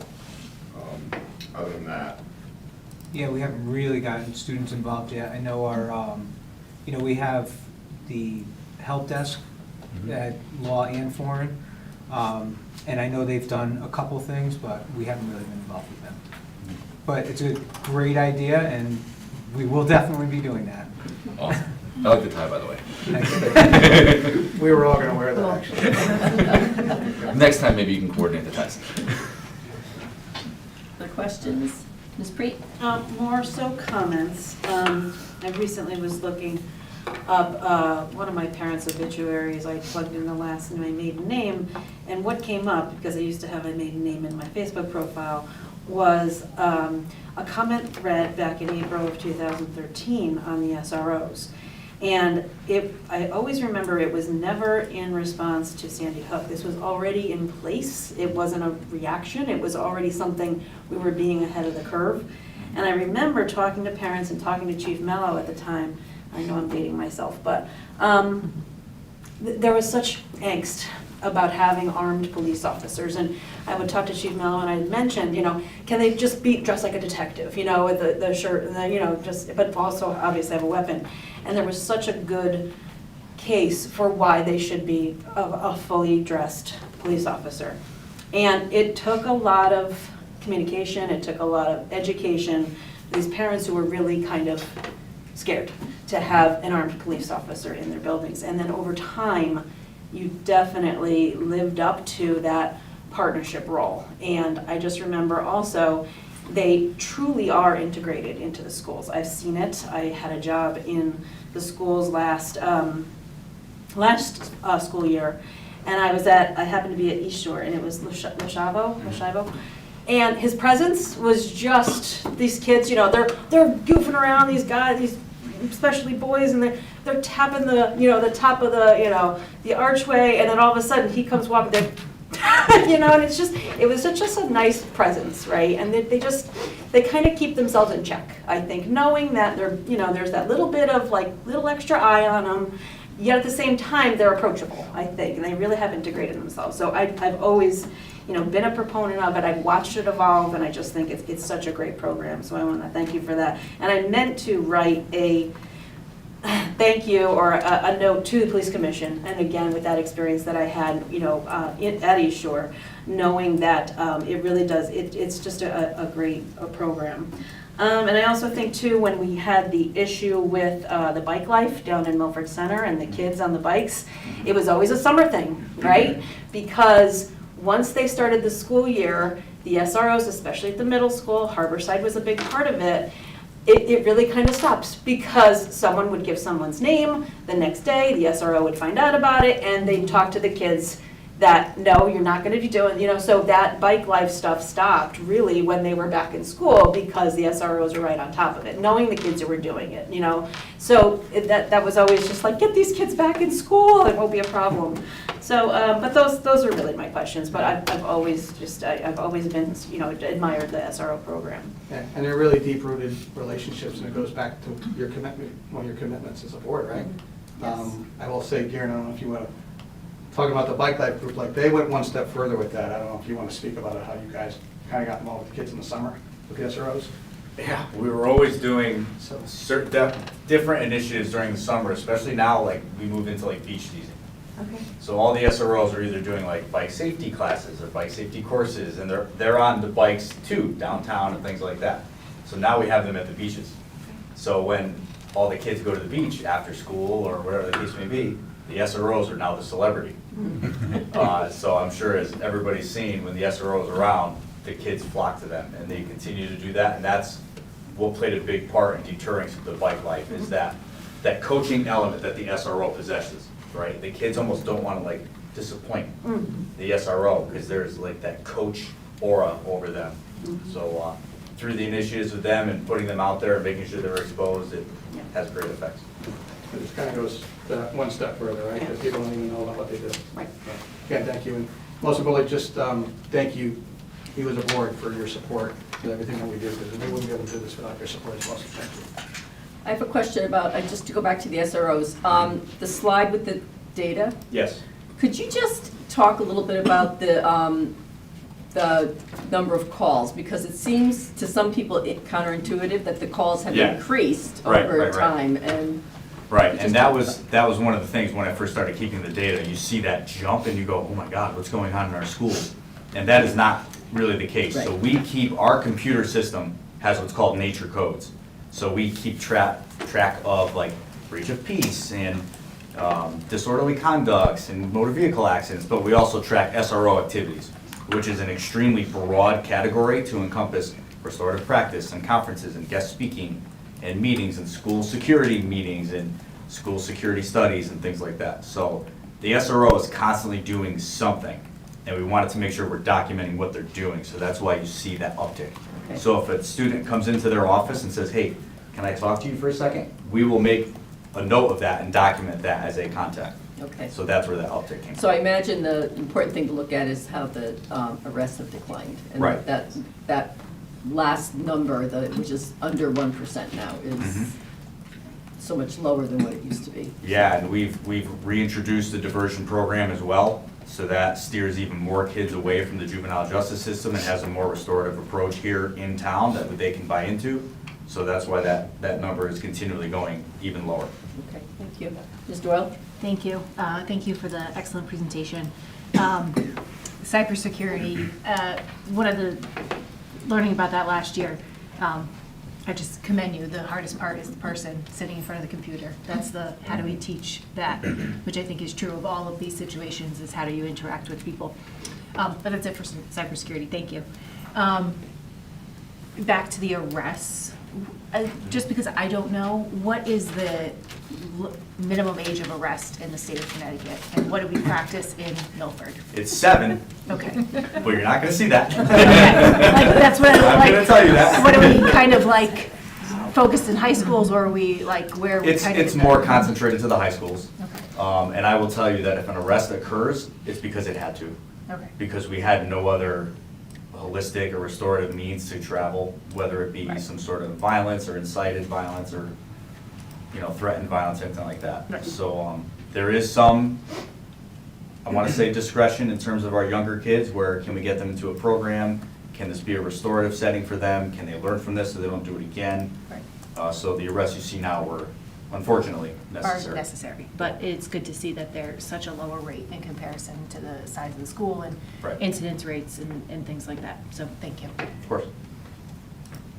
Ms. Mahler? I have a handful of questions on the cyber side that I'm guessing we'll wait, don't bother stating that. We'll wait until the executive session, that's totally fine, particularly as we talk about layers, the links between our cyber and physical security.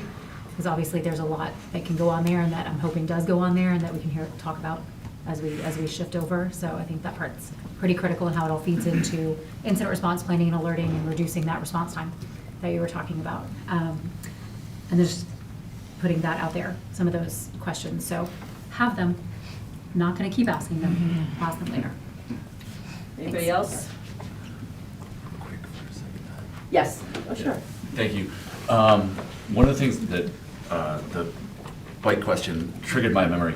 I've seen some stuff that like the CTDOT is working on, like safe route to schools and some programs like that, as well as they have like the Vision Zero, the idea that like you don't want anyone to be killed on roadways. And just curious if you guys have had the opportunity to layer that into any of your work, or if there's a way we could work with those initiatives, or just make sure that we have safe routes to schools and doing the best we can. Yeah, I'm sure we could, because I know our traffic division is ingrained in the Vision Zero.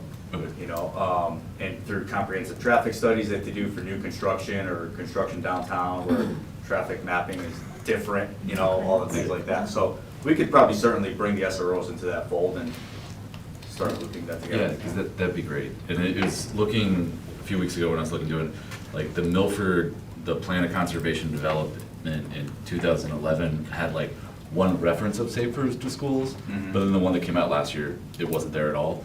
But it would be really cool to, if we could approach it in a holistic way with the city and with the schools, and making sure especially is some of the most vulnerable users are our kids who live close enough to walk or ride to school, and make sure that we're maximizing those opportunities. And the SROs would be great partners and advocates for that stuff for sure. Absolutely. Thank you. Yeah. So one additional person I do speak with a lot is Sergeant Kraniak, who's in charge of traffic division. Yes. Yeah. Here supervises. Yes. So I will say for many years, we've worked with them on individual situations. They've done some really great enhancements, whether it's the signage being updated around schools, whether it's the solar speed limit of fires you see like at Live Oaks, like they're taking the initiative to do those things based on, again, their traffic studies and some complaints they've gotten through the crossing guards. Awesome. And then that actually, I did ask the question at the PD Academy, but asking it in this context too. And like, I know that DOT just rolled out the new guidance about how you can apply for state approval to layer in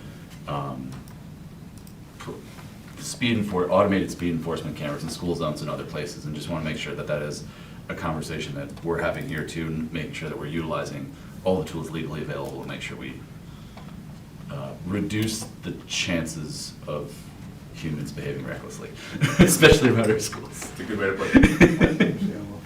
Thank you. Other questions? We're going to go into an executive session for a brief period of time.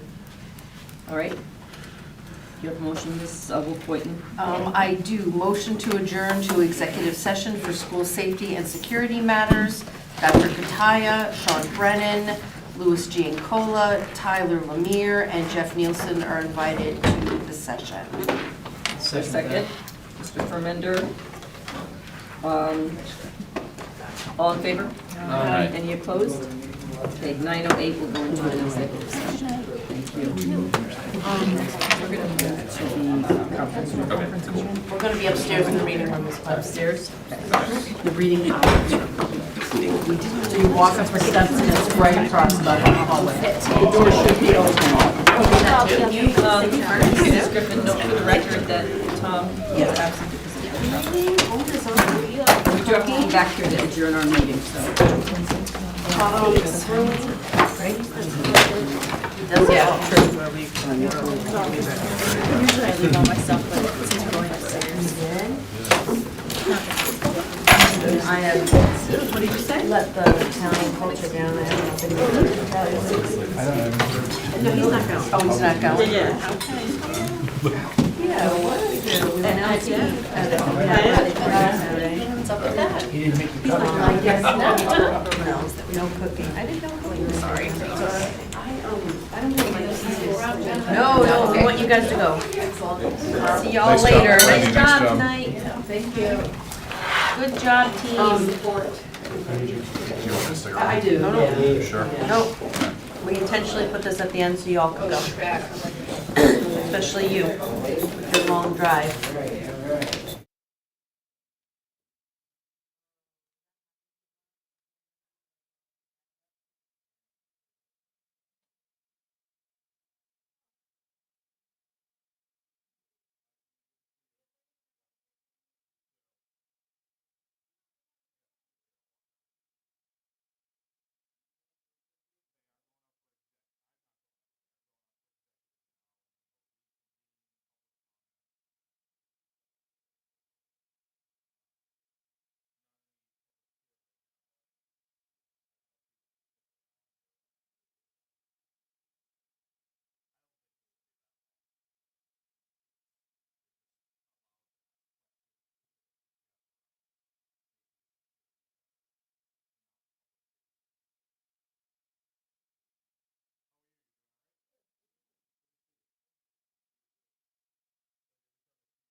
Call ourselves back in public session at 9:48. I see there's no members of the audience here, so I'm going to assume nobody is here to make public comment this evening. I'll dispense with the statement, and I'll entertain a motion to adjourn. Motion to adjourn. Second that. Anybody opposed to adjourning at 9:49? Okay, we are.